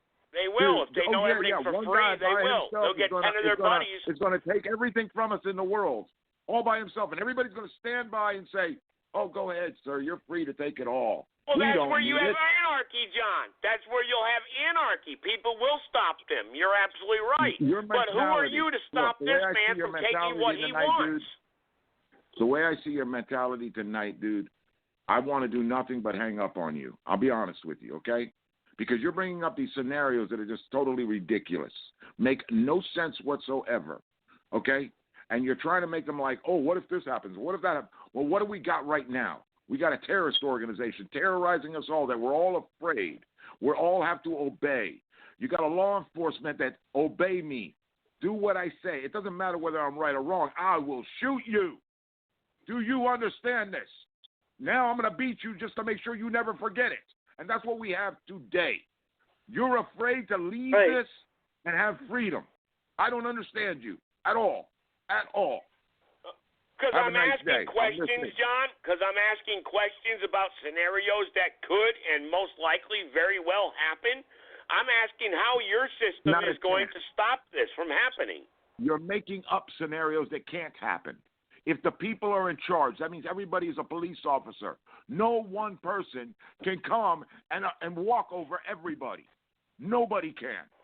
Once the people take control, they're in charge. Nobody hurts nobody. One law, do no harm. You do not get away with it because you have to get past everybody around you to do it. You're not making any sense. And who cares about the 911 will still be operating. We're not going to drop that system. That's where people call for help. We're going to have our people working the switchboards. Our people, not government terrorists, being answered. Okay, John. Okay. Now, again, back to my original question. We start arresting these people. How do we go about arresting them? What's the plan for November 2nd? Where do we organize that? Do you have organizational points here where we organize? Do you have places to go where people can get together here to perform this mass arrest on one day? Because that's what you guys said. We're going to do it all. We're all going to do it at the same time. That's what you said. We're going to arrest everybody at the same time. So obviously it's going to take some time to do this. It's not going to all happen in 60 minutes. But do you have a plan? Do you have some sort of steps here people can follow out there on how we get together here to do this? Yes. We go to our local municipality. We gather in front of the building. We walk in. We arrest the officials that are in charge. We shut down the building for the day. We go to the next building. If there aren't people already there, done the job and arrested them and put them in prison, we go to the next building and the next building. And we do it in a peaceful manner, one by one, all day long, every one of them in prison. We go to the prisons. We start opening up the files of the inmates that are in there today because there's a file in there on every inmate. You look at the file. if they are not a threat to society and they're in there for unjust reasons, okay, they are to be released. If they stole something, they are to be released because they will never have a reason to steal anything again because everything will be provided to them for free, so survival won't be about what can I steal to survive today. Do you understand? We make room in the prison and we fill the prison with the officials that filled the prisons with their victims because they're the victims in prison. It's very simple. Okay, John. All right, John. You just said we open it. Now, John, hang on. I let you speak here. We open up the files of the I mean, we got to do this here in a systematic way here. Okay, we're going to the prisons to clean out the prisons. Now, who's picking up these files and reading them? I mean, what? John, your brother over here, hey, you take A block, you take F block. Who's in charge of picking up these files saying, okay, Jonathan Smith here, he's in here for third-degree larceny. Release him. I'm in charge of him now. Release him. I mean, I'm just saying, who's in charge of making these decisions? I mean, what's the organizational standard here? What's the plan? And once we release him, where does he go?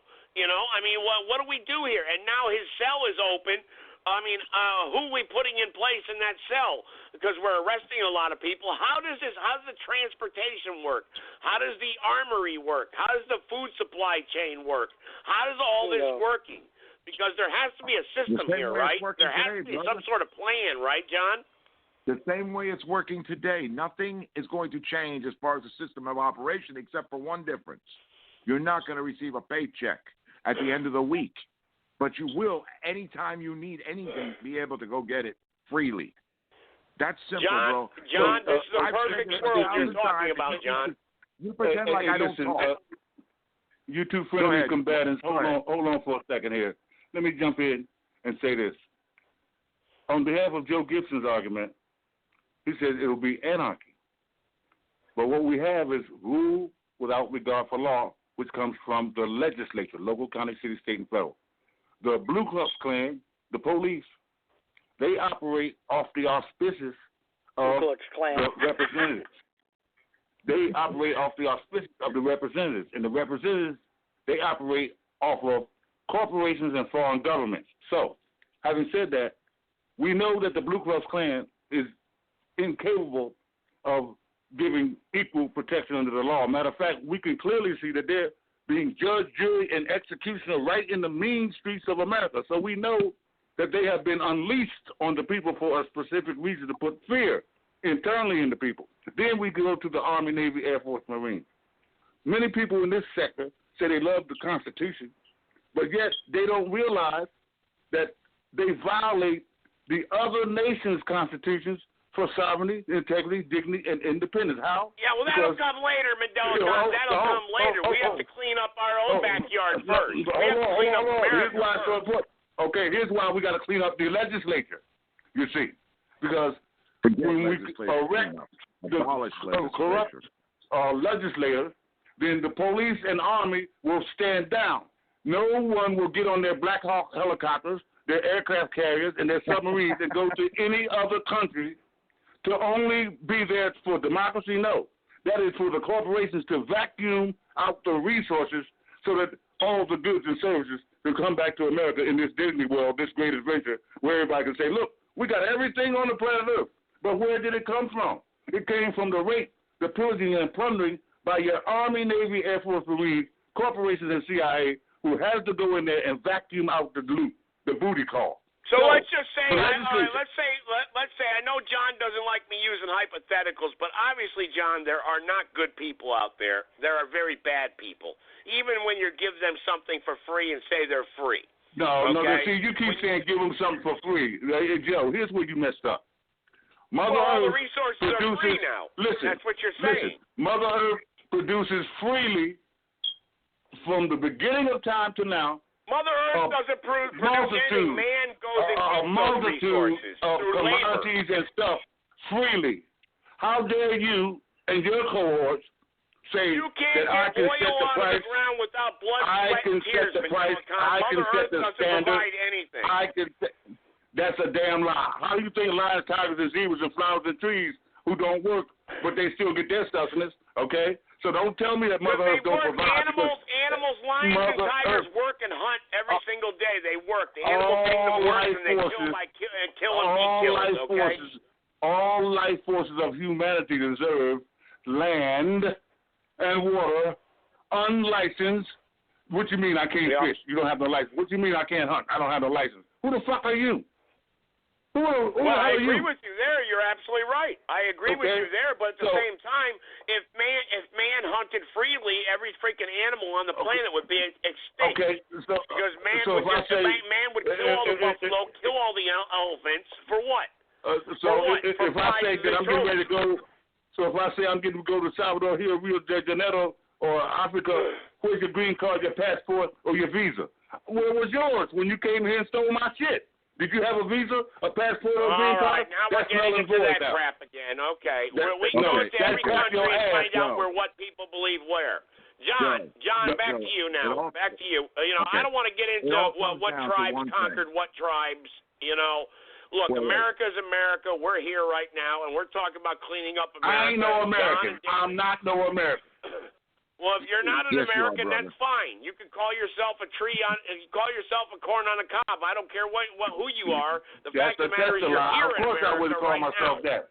I'm an African. You're here I'm in an America Ethiopian. now. Okay. Well, you're that's Ethiopian. Well, okay, fine. You're an Ethiopian. Good for you. Okay, but John, how do we deal with people like that when we start getting into the racial issue? Now, you can't tell me that's a scenario. I didn't say nothing about no race. No race. There you go lying again. Hey, brother, yes, you are, because you said you're an Ethiopian and you can't stand America.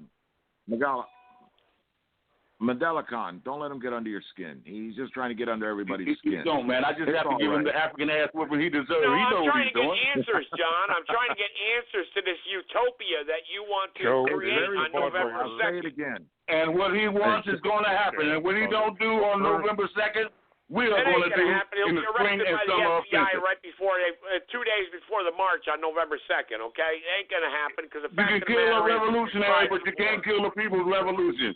Quit putting that boogeyman stuff out there. Ain't no one-man gang. It's this is a gang of people. May I? May I? Go ahead, John. Go ahead. The floor is yours. Don't interrupt, Mandela-Khan. The floor is John's. Go ahead, John. It's real simple. It's about personal accountability. That's it. We got to be personally accountable. Do no harm.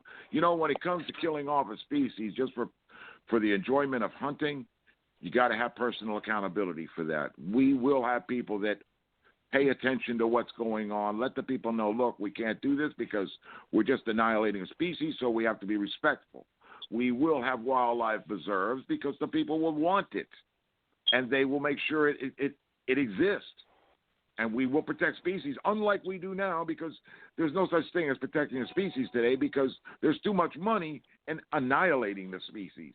Even though not even with PETA. People for the John, people of animals. Mandela-Khan, why are you interrupting him, Mandela-Khan? Why are you interrupting him? I just want to add in, not even with PETA, people for the ethical treatment of animals, they're the most hypocritical people on the planet Earth. Okay, thank you, Mandela-Khan. Now, can John speak, please? Go ahead. You guys yell at me for interrupting, but nobody attacks Mandela-Khan for interrupting. Go ahead, John. No, it's all good. I'm agreeing with him. He's trying to fight him. Shut up. Can I say something? Yes, go ahead. Speak, Jim. Rat-a-tat-tat-tat. Go ahead. Go ahead, sir. Yeah. PETA, ethical protection for animals, it's so unethical because it deprives humans of food. Right. Okay, that's just one point I wanted to make on that one, on the PETA crap. Thank you, Jim, because that's exposed just like MANBLA, Man, Boy, and Love Association. This government authorized Man, Boy, and Love Association. That's why they got it fall.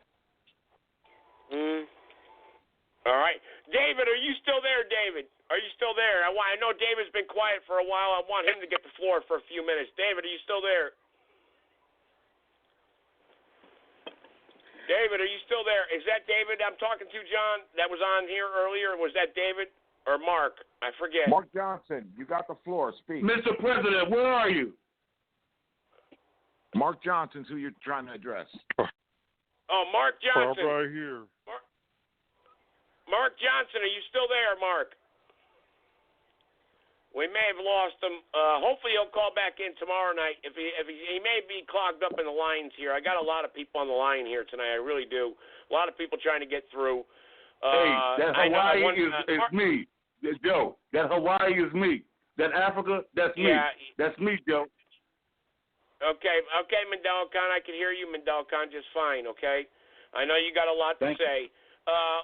Mark Johnson, are you still there? Because we want to carry out this conversation here, very important conversation, and I'll bring some other people on here that maybe can converse here with these individuals. And we want to learn about November 2nd, and that's what we're doing, John, is we're trying to expose this November 2nd here live on the radio and trying to educate people about November 2nd. And that's the only reason why I'm asking these questions, because these are questions that I'm getting pounded with through emails and on Twitter and whatnot. So, John, you have to understand that when I ask questions, it's for a reason. Private caller. Let's take a private caller. Been waiting 45 minutes to say something. 45 minutes. Okay. All right. Okay. Next caller, like John says. Next caller. Private caller. Go ahead. Well, I have a question for one for Clay, one for John, and one for Joseph Gibson, if I may. Well, I guess the first one for is Clay still on the line? Is he still on the line, Clay? So he does it? No? Yeah. I don't know. Is Clay still there? I've lost a lot of so many callers on the line here tonight. I've gotten the phone lines are jammed. Clay, are you still there, Clay? All right, Clay's not there. Go ahead, sir. Carry on, please. Go ahead. You got John still here. I know that. Mandela Khan's here. I'm still here. Just go ahead and ask your question, please. Go ahead. Okay. Well, I was just going to ask, in regards to the environment or the community that John is offering, and all the scenarios that Joseph Gibson is bringing up. I mean, I think they're legitimate questions, because you got to be ready for all this stuff, man. You got to be what ifs and what ifs, and you got to work the pros and cons. You just have to. You got to be aware that some of these scenarios might just happen in the world. I mean, things that you never thought would happen today. I mean, you know what I'm saying? Things that like believe it or not, this happened, and it happens. And also, I mean, as far as the racism and all that stuff, it really doesn't matter, man. I mean, we all need to get along. We can all get along. We can get along. There's cities and countries in the world where people get along today, and it is with government. I mean, because no matter whether you're black, brown, white, yellow, red, brown, whatever it is, it doesn't matter. The pussy's all pink on the inside. It's just pink on the inside. All right, sir. All right. Dr. Peter Ventura. Okay. All right. Yeah. Forever. Yes. Oh yes. All right, there we go. All right, he started off pretty good there. And there we go. You see, you get these callers here that just want to waste. He waited 45 minutes. And that's what people do. And John, this is my point. You're going to get people like that, when November 2nd kicks off, and you get your revolution started, you're going to get jackasses out there, and that's why I use those scenarios that you say they're way out there. But the caller did say, and I will agree with him there, these scenarios are going to happen. You said, well, you'll need a lot of people to hijack a whole grocery store. People are doing it now. People will show up. What about gangs? What about looters? What about people that think there's a black market out there for certain things? A black market will be created. Even if you said everything is for free and there's no more bartering system, a black market will be formed. People will still... Look, this is why the mafia was created. The mafia was a secret police force for the Italians during the Italian neighborhoods, because for people that lived in these neighborhoods. What I'm saying is that these types of scenarios will happen, John. You'll have mafias, you'll have private militia groups out there that'll take advantage. You know what I mean? Okay. Let me address that real simply. Okay, here we go. Once you get rid of the monetary system, the capitalist system, there is no gain in forming these organizations. There's no purpose in it anymore. The only purpose will be to either participate in supporting your community or not participating. Now, the problem will be the ones that don't participate. Okay? Yeah, there's going to be a few out there, but I'm sure they're going to be weeded out. It's just going to take a little bit of time, but it's not going to be something that's going to affect anybody else because more people will be working and providing than ever before in history for the people. So the people are going to be doing better than ever before in history. And as far as the governmental system we form, it's going to be the people's choice. And the people are going to form it. They're going to stay in control of it. It's not going to be a government that you read about, oh, but if you try this, the government says that we have today says this is what will happen.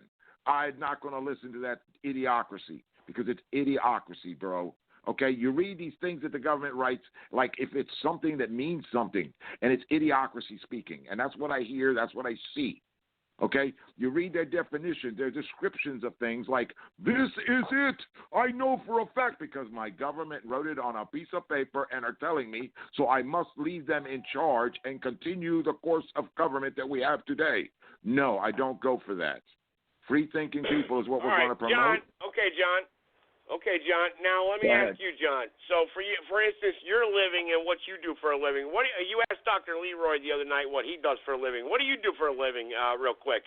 Because I got some emails here. I mean, what do you do and what's your background, if you don't mind? Because obviously you're proposing this November 2nd thing and people want to know about you. So what do you do? And can you give us some background information on you, please?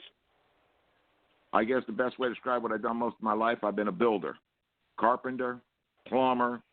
I mean, I was a builder, and in the course of my job, any given day, I'm doing carpentry, I'm doing electrical, I'm doing plumbing, or I'm overseeing massive amounts of people doing these jobs on a massive job. That's what my profession was always about, doing things, getting things accomplished for the people, not making money off of, I was a police officer. I was never in an extortion job. I provided, okay? That is my background. Okay. Go ahead. All right. That's your background. What do you do now, for instance? What are you, a revolutionaryist? Or, I mean, what's your main purpose now? I mean, obviously to clean up the country and whatnot, but what's your main purpose now? Approximately the last 10 years that I worked, I actually had a restaurant, an ice cream shop restaurant, like a DQ, Dairy Queen, similar. It was a Dairy Queen, the corporate entity, because I didn't like what they were doing, the way they were abusing and the way they were doing things, and I did it different. And I did that until I broke my back. I've got a major spinal injury. I'm disabled. I don't physically work full-time anymore at all, okay? I don't collect disability, okay? But I occupy my time with what I think is the most important thing I could be doing in this world, freeing the world, okay? That's what I choose to do. This is what I do because I choose to live free and do what I think is right.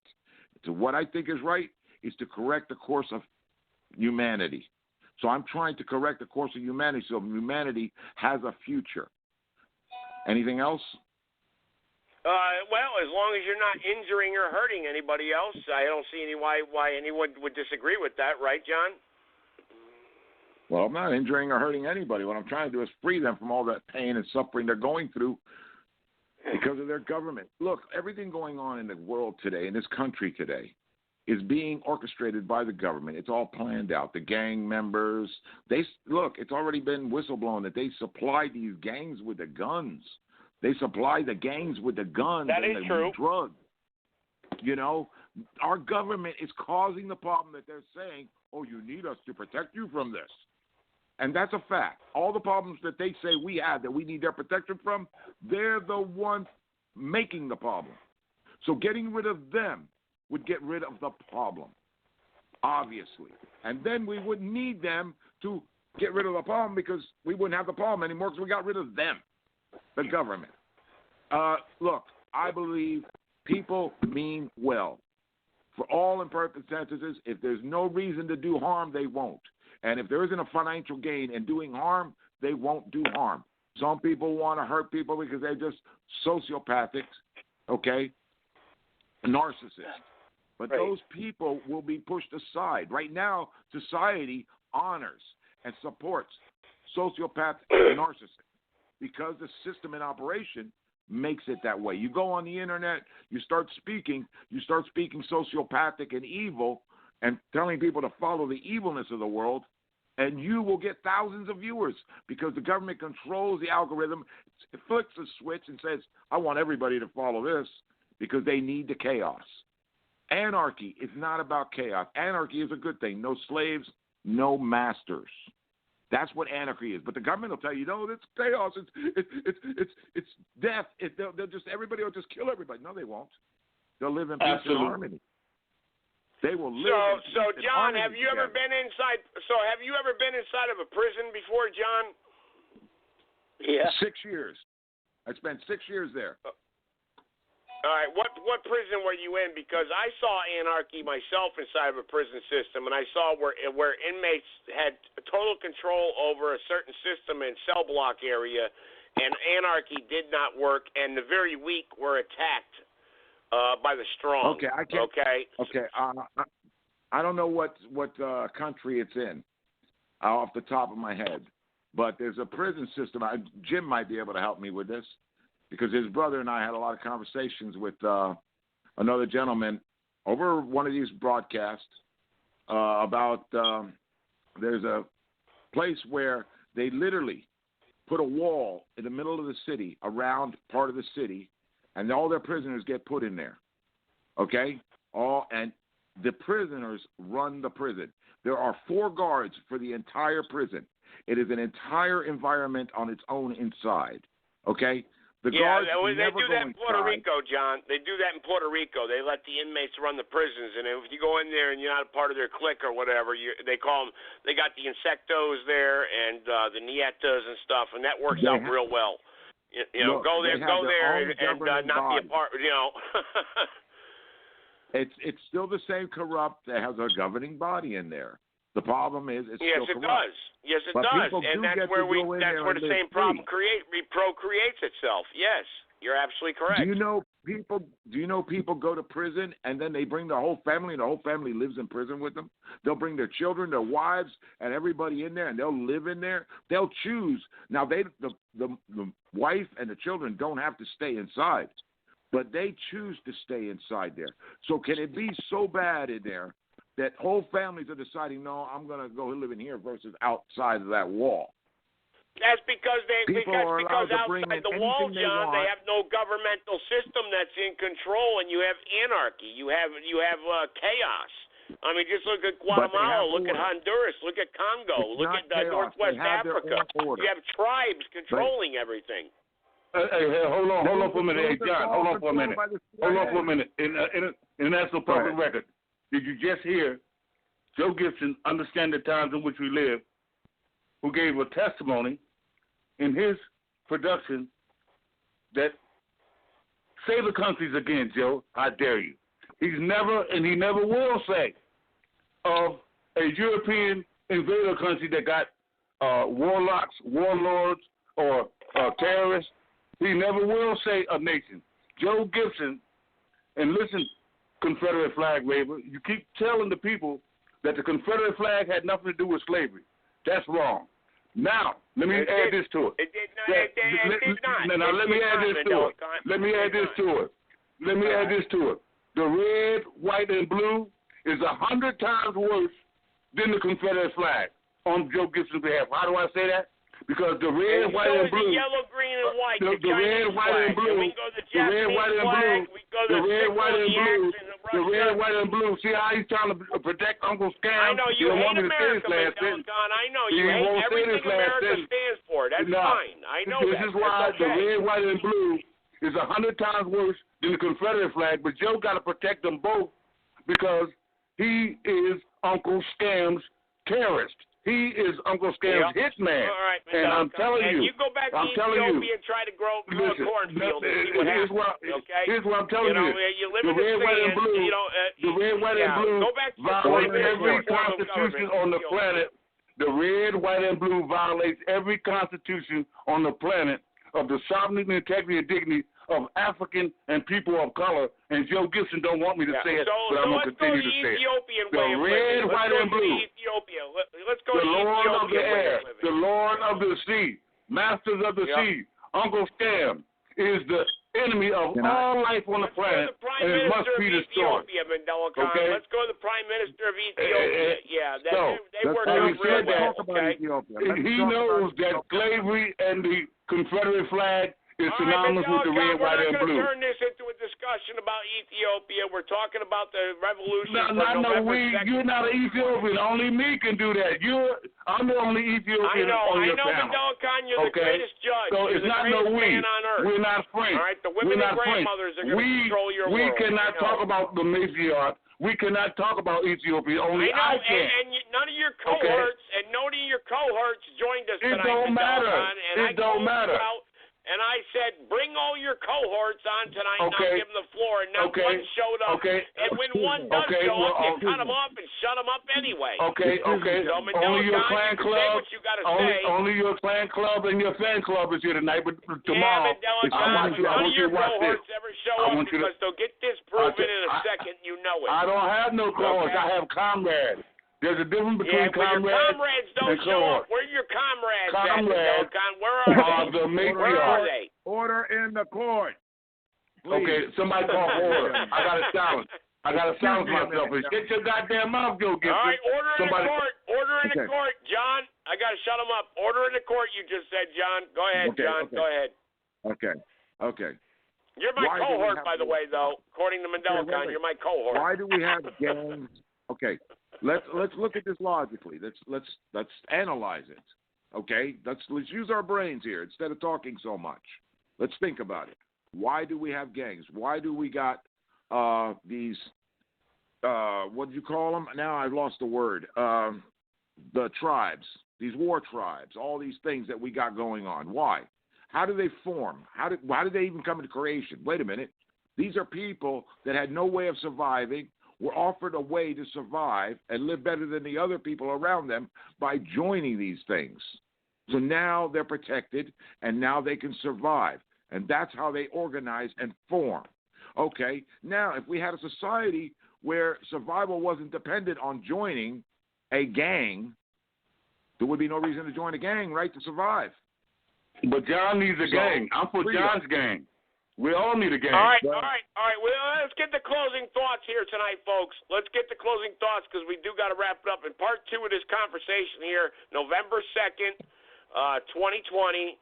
We're going to do that tomorrow night, 7 p.m. Eastern Standard Time. But I'll take a couple more calls, and I'll get the closing thoughts. Okay. quick. November 2nd or whatever date comes for the transition of power. Mandela Khan, Don't I'm lock going it to in. mute you again, Mandela Khan. All right, Mandela Khan, I'll mute you again. Okay, I got to mute you again. I told you you'd get closing thoughts, and you just got to talk over everybody. And we can't. And how the hell are you going to have a revolution when somebody like that comes on? Come on. All right, here we go.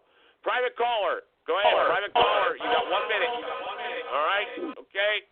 I'm giving everybody a chance here. If this is what you want to do, I'm going to mute you real fast. Private caller. Go ahead, 1 minute. 1 minute, private caller. Hello, can you hear me? Going once? Yes, go ahead. You got 1 minute. Go ahead. Am I coming in loud and clear? Yes, sir. Loud and clear. Come on. Thank you, Joey. I appreciate you. This is Mike Hunt, personal trainer from Big Spring, Texas. Just had a great dinner at Dell's Cafe a little while ago, actually. Wanted to call in, let you know that I really appreciate your show, the fact that you allow different points of view to be heard. And I think nowadays it's important to, just have the communication and hear people out. I consider you a very honest person, so please answer this question 100% honestly. Do you think your show is better than Tony Talk? Okay, well, yes, I do, because my show values and addresses the times in which we live in today, and Tony Talk actually is only an entertainment show, and entertainment is all well and fine, but that's not what should be concerning us today. We have more important matters to discuss, and that's what we discuss on this show. How's that for an answer, sir? That's a pretty good answer. So you consider your show better than Tony Talk. I was just wondering what your opinion was. Also, if Uncle Tony wants to wrestle you, do you accept the challenge? Are you afraid of an obese man with a high-pitched voice? Tony, Tony Talk wants anyone who wants to wrestle me. We could do it live on Blog Talk Radio. He'll just have to come to Gold's Gym, and I'm sure they'll be willing to sponsor it. And I'll body slam him anytime he wants. Wait a minute. If you're going to wrestle, hey, I want it to be mud wrestling, and I want you guys wearing Speedos, okay? And I want it televised. I want you both in Speedos, and I want it to be mud wrestling. Hey, we can do a good promotion here for the Revolution. What do you think, John? We can do a good promotion, huh? What do you think? But Tony Talk wouldn't last more than 30 seconds. Trust me. I've seen what Tony Talk looks like. He looks like a marshmallow, just like how he sounds. You know. Hey, never underestimate somebody's weight. Okay, when they put that weight against you, never underestimate it. Yeah, you're right. He is a marshmallow, but Tony Talk is, but yeah, I'd wrestle him anytime, anywhere. Anything else you want to add, sir, for closing thoughts here tonight? No, just want to say hello to everybody and thank you for letting all points of view to be heard. And also, Joe Gibson wears a pink dress. He's a tranny fag. Thank you so much. I appreciate that. I wear a pink dress. Thank you. Next caller. Go ahead, then closing thoughts. Next caller. Yeah, I just wanted to ask John, like, how do you break your back working at Dairy Queen, man? I mean, just how does that happen? You know? Okay, bro. Yeah, man. Okay, dude. I didn't have exactly I'll tell you, I didn't have a simple life. The injury was there, but I owned a store. I was mopping. And when I took that commercial mop, it was a heavy one, and I went from left to right, and I swung out, and I went to bring it back. 4 inches of my back collapsed in the middle just on that movement because I already had the injury. Wow. And I got compressed fractures that just collapsed freaking at that painful. Yes, it was, but that's how it happened, John. okay? So... Wow. Yeah, well, it happens. Wow. You're right, John. And those types of accidents do happen, John. And not to criticize, not to say, I'm not trying to be a wise ass either. Those types of freak accidents do happen. Thank God you ain't paralyzed, right? Look, I always had problems with my backs with pains and things, and I knew I had problems. It just collapsed at that moment with that twist, okay? That's the way it is. It's life. I move on. And you can't make that up, sir. You can't make that up. So John's telling the truth. Man, you can't make that up. Man, I agree, man. I agree. I just wanted to ask John another question. Like, you said you don't live off disability, man. Well, dude, and you don't work. So, I mean, how do you maintain yourself if not on welfare? I mean, I'm just curious, just because I want to know why you think the way you do, man. Because, I mean, that community that you talk about and preach about so much, I mean, it sounds appealing. I just want to know where that drive is coming from, what the incentive is and what the drive is, man. I mean, that's what I'm talking about. I mean, how do you get money now? John, brother? I think you got a fan out here, John. I think people are following Yeah. John No, on my show more than me. So go It's all ahead, good. John, answer the you want question, to know about brother. my financial situation? You're asking me about my financial situation, which, okay, I'll answer any question you ask, which ain't none of your business, but okay. Like I said, I own the restaurant. I sold it. Okay? Whoa, man. I sold it in payments. Love, Wait, let me finish. I sold it in payments. Let him finish, okay? sir. So Let him finish. So I'm receiving money for a good time now on that alone, okay? But on top of that, I have a lot of people that care about me, and I do things for what I can, and they help me. I got a lot of help from a lot of people, okay? Well, that's good, and John. I get nothing That's great. from the government. I get nothing from the government. Well, man. You know what? Hey, sir, you know what? A lot of people should take a lesson from that. You know what, John? That's a great thing.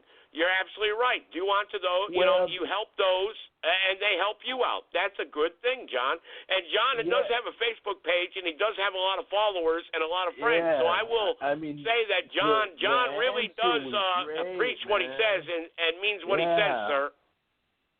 Yeah, the answer was great, man, but I think my question was even better, right? I mean, because that's what we got to talk about.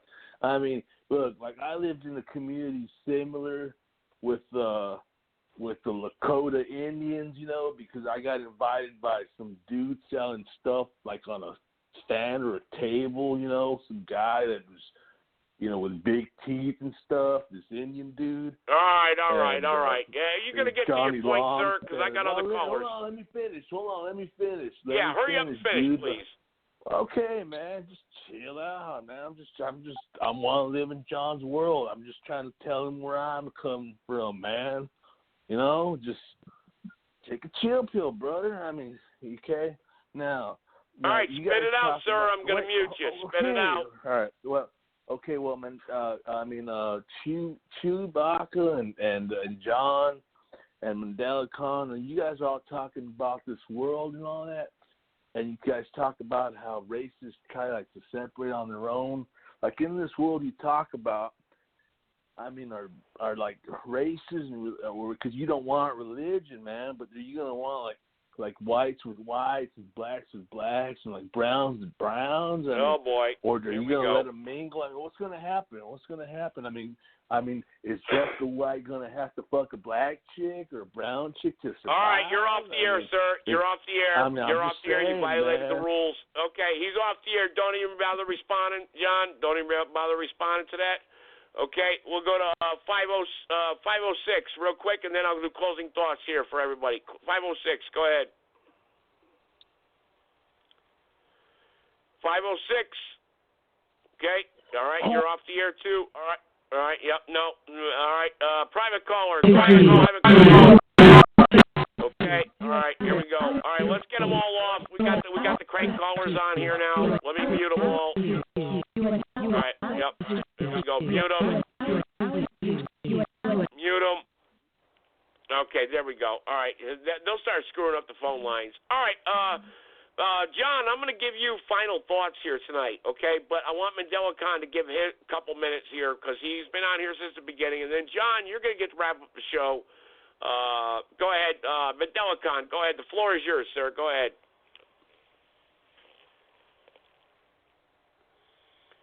Oh, wait a second. Oh, sorry, Mandela Khan. Hang on. Sorry, your mic was muted. Mandela Khan, go ahead. Okay, people. This is part 2 tomorrow, 7 p.m. East Coast time. From Maine to Florida, Washington State to California, from the UK to the University of Kentucky, by the World Wide Web. You judge your time, no matter where you are. 7 p.m. tomorrow, we're coming back live to a theater near you. Everybody get in where you fit in. Now, I'm going to give you a piece of testimony that will show you why my voice can reach from the Congo to the Bongo in 2 minutes. Now, if any of you talk on the FCC, Radio TV, 10, 6, and 3, MSNBC, BET, Fox, Hannity, and Cone, you won't be able to. That's FCC, Radio TV. And I got the most powerful voice anywhere on TV and radio, and I wouldn't say it if it wasn't so. I left the FCC and came to what? The greatest connection of the interconnection of the interconnected society, which is social media. In social media, you have Twitter, Instagram, YouTube, Facebook, Blog Talk, and a plethora of others. And for the first time, like a gentleman that spoke tonight, he appreciates the give and take. But if you watch radio and TV, you may call in or you may try to get in, but your voice will never be heard.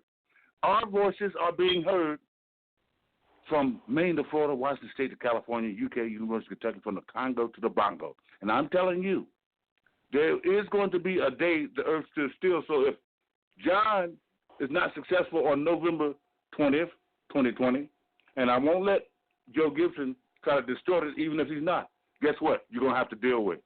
You're going to have to deal with the Ethiopian matriarch, which is coming in June, July, and August, the summertime, when many people will be out in the streets, when it won't be cold on November 2nd.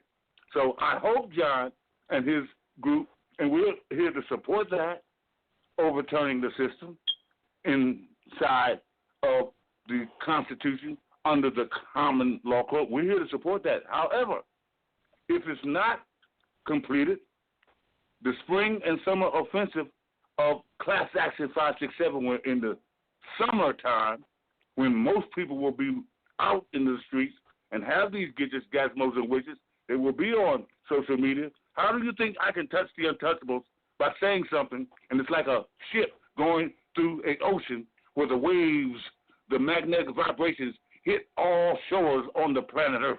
That's because of social media. So don't think that we're not being heard. We are being heard, even though we're being monitored and we all are being watched. All that's okay. That's okay. It's no secret. There's no clandestine secret movement. This is the overturning a rotten, filthy social system of the people's bloodless revolution. I rest your case. Much love to each and every one of you. More coming to a theater near you tomorrow, 7 p.m. And I need some women. Women, where you at, mothers, grandmothers, and great-grandmothers? Can you hear this testimony as you witness your families being destroyed under the Masonic order of the patriarch? Can you hear this? Now, it's time for us to do this. All we got to do is forget forget everything that we've learned and put a new chip in our brains of live and let live in one love, because everybody's under kill or be killed, and nobody will escape that fate. So we are going to have the transition of power. We are going to put this nation in seizure by the massive numbers of people, and they can't threaten, jail, and kill us all. That's Team No Fear. Team No Fear is fake engineering, altering reality. We're No Fear over here. Your guns and bullets cannot harm us. John, let John get in there. Let John wrap up the show here. Go ahead, John. Go ahead. The floor is yours, sir. Go ahead. Hey, McGillicuddy, I understand what you're saying about the weather, but remember, we're not marching an army 100 miles in the weather to do this time. This is not like ancient history. I'm going to take the 2 minutes here and finish this broadcast. There's 2.5 minutes to it. I'm going to shut up and let it finish. To say, maybe government isn't even legitimate all right. at all.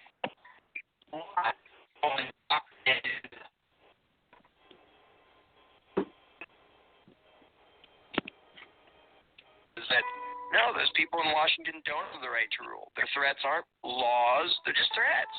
Their demands aren't taxes, it's just extortion. And that really feels like heresy, because it is. It is heresy against the God called government. I now have a huge amount of hope, because I see an acceleration of the number of people who dare to think about these things, and now the number of people able to have this conversation is just hugely exploding, and they're still a minority. But that exponential curve, I don't think it's stopping. I really think the cult of statism is as good as dead. Ultimately, I think the belief in government is doomed for the exact same reasons that the belief in a flat earth was doomed. There's too many people pointing out the utter inherent insanity in the belief, and that's just not going to go away. Nobody who understands self-ownership and understands why authority is inherently bogus wakes up the next day and says, suddenly, I think I should do whatever the politicians say. I think really humanity is just beginning to wake up to what it's supposed to be. Humanity wasn't meant to be a domesticated species owned by a ruling class. Every human being owns himself, is in charge of his own life. I'd like to see actual rational moral civilization in my lifetime, but we are going to get there. Sooner or later, we are totally going to get there. The lie will never outlive the truth forever.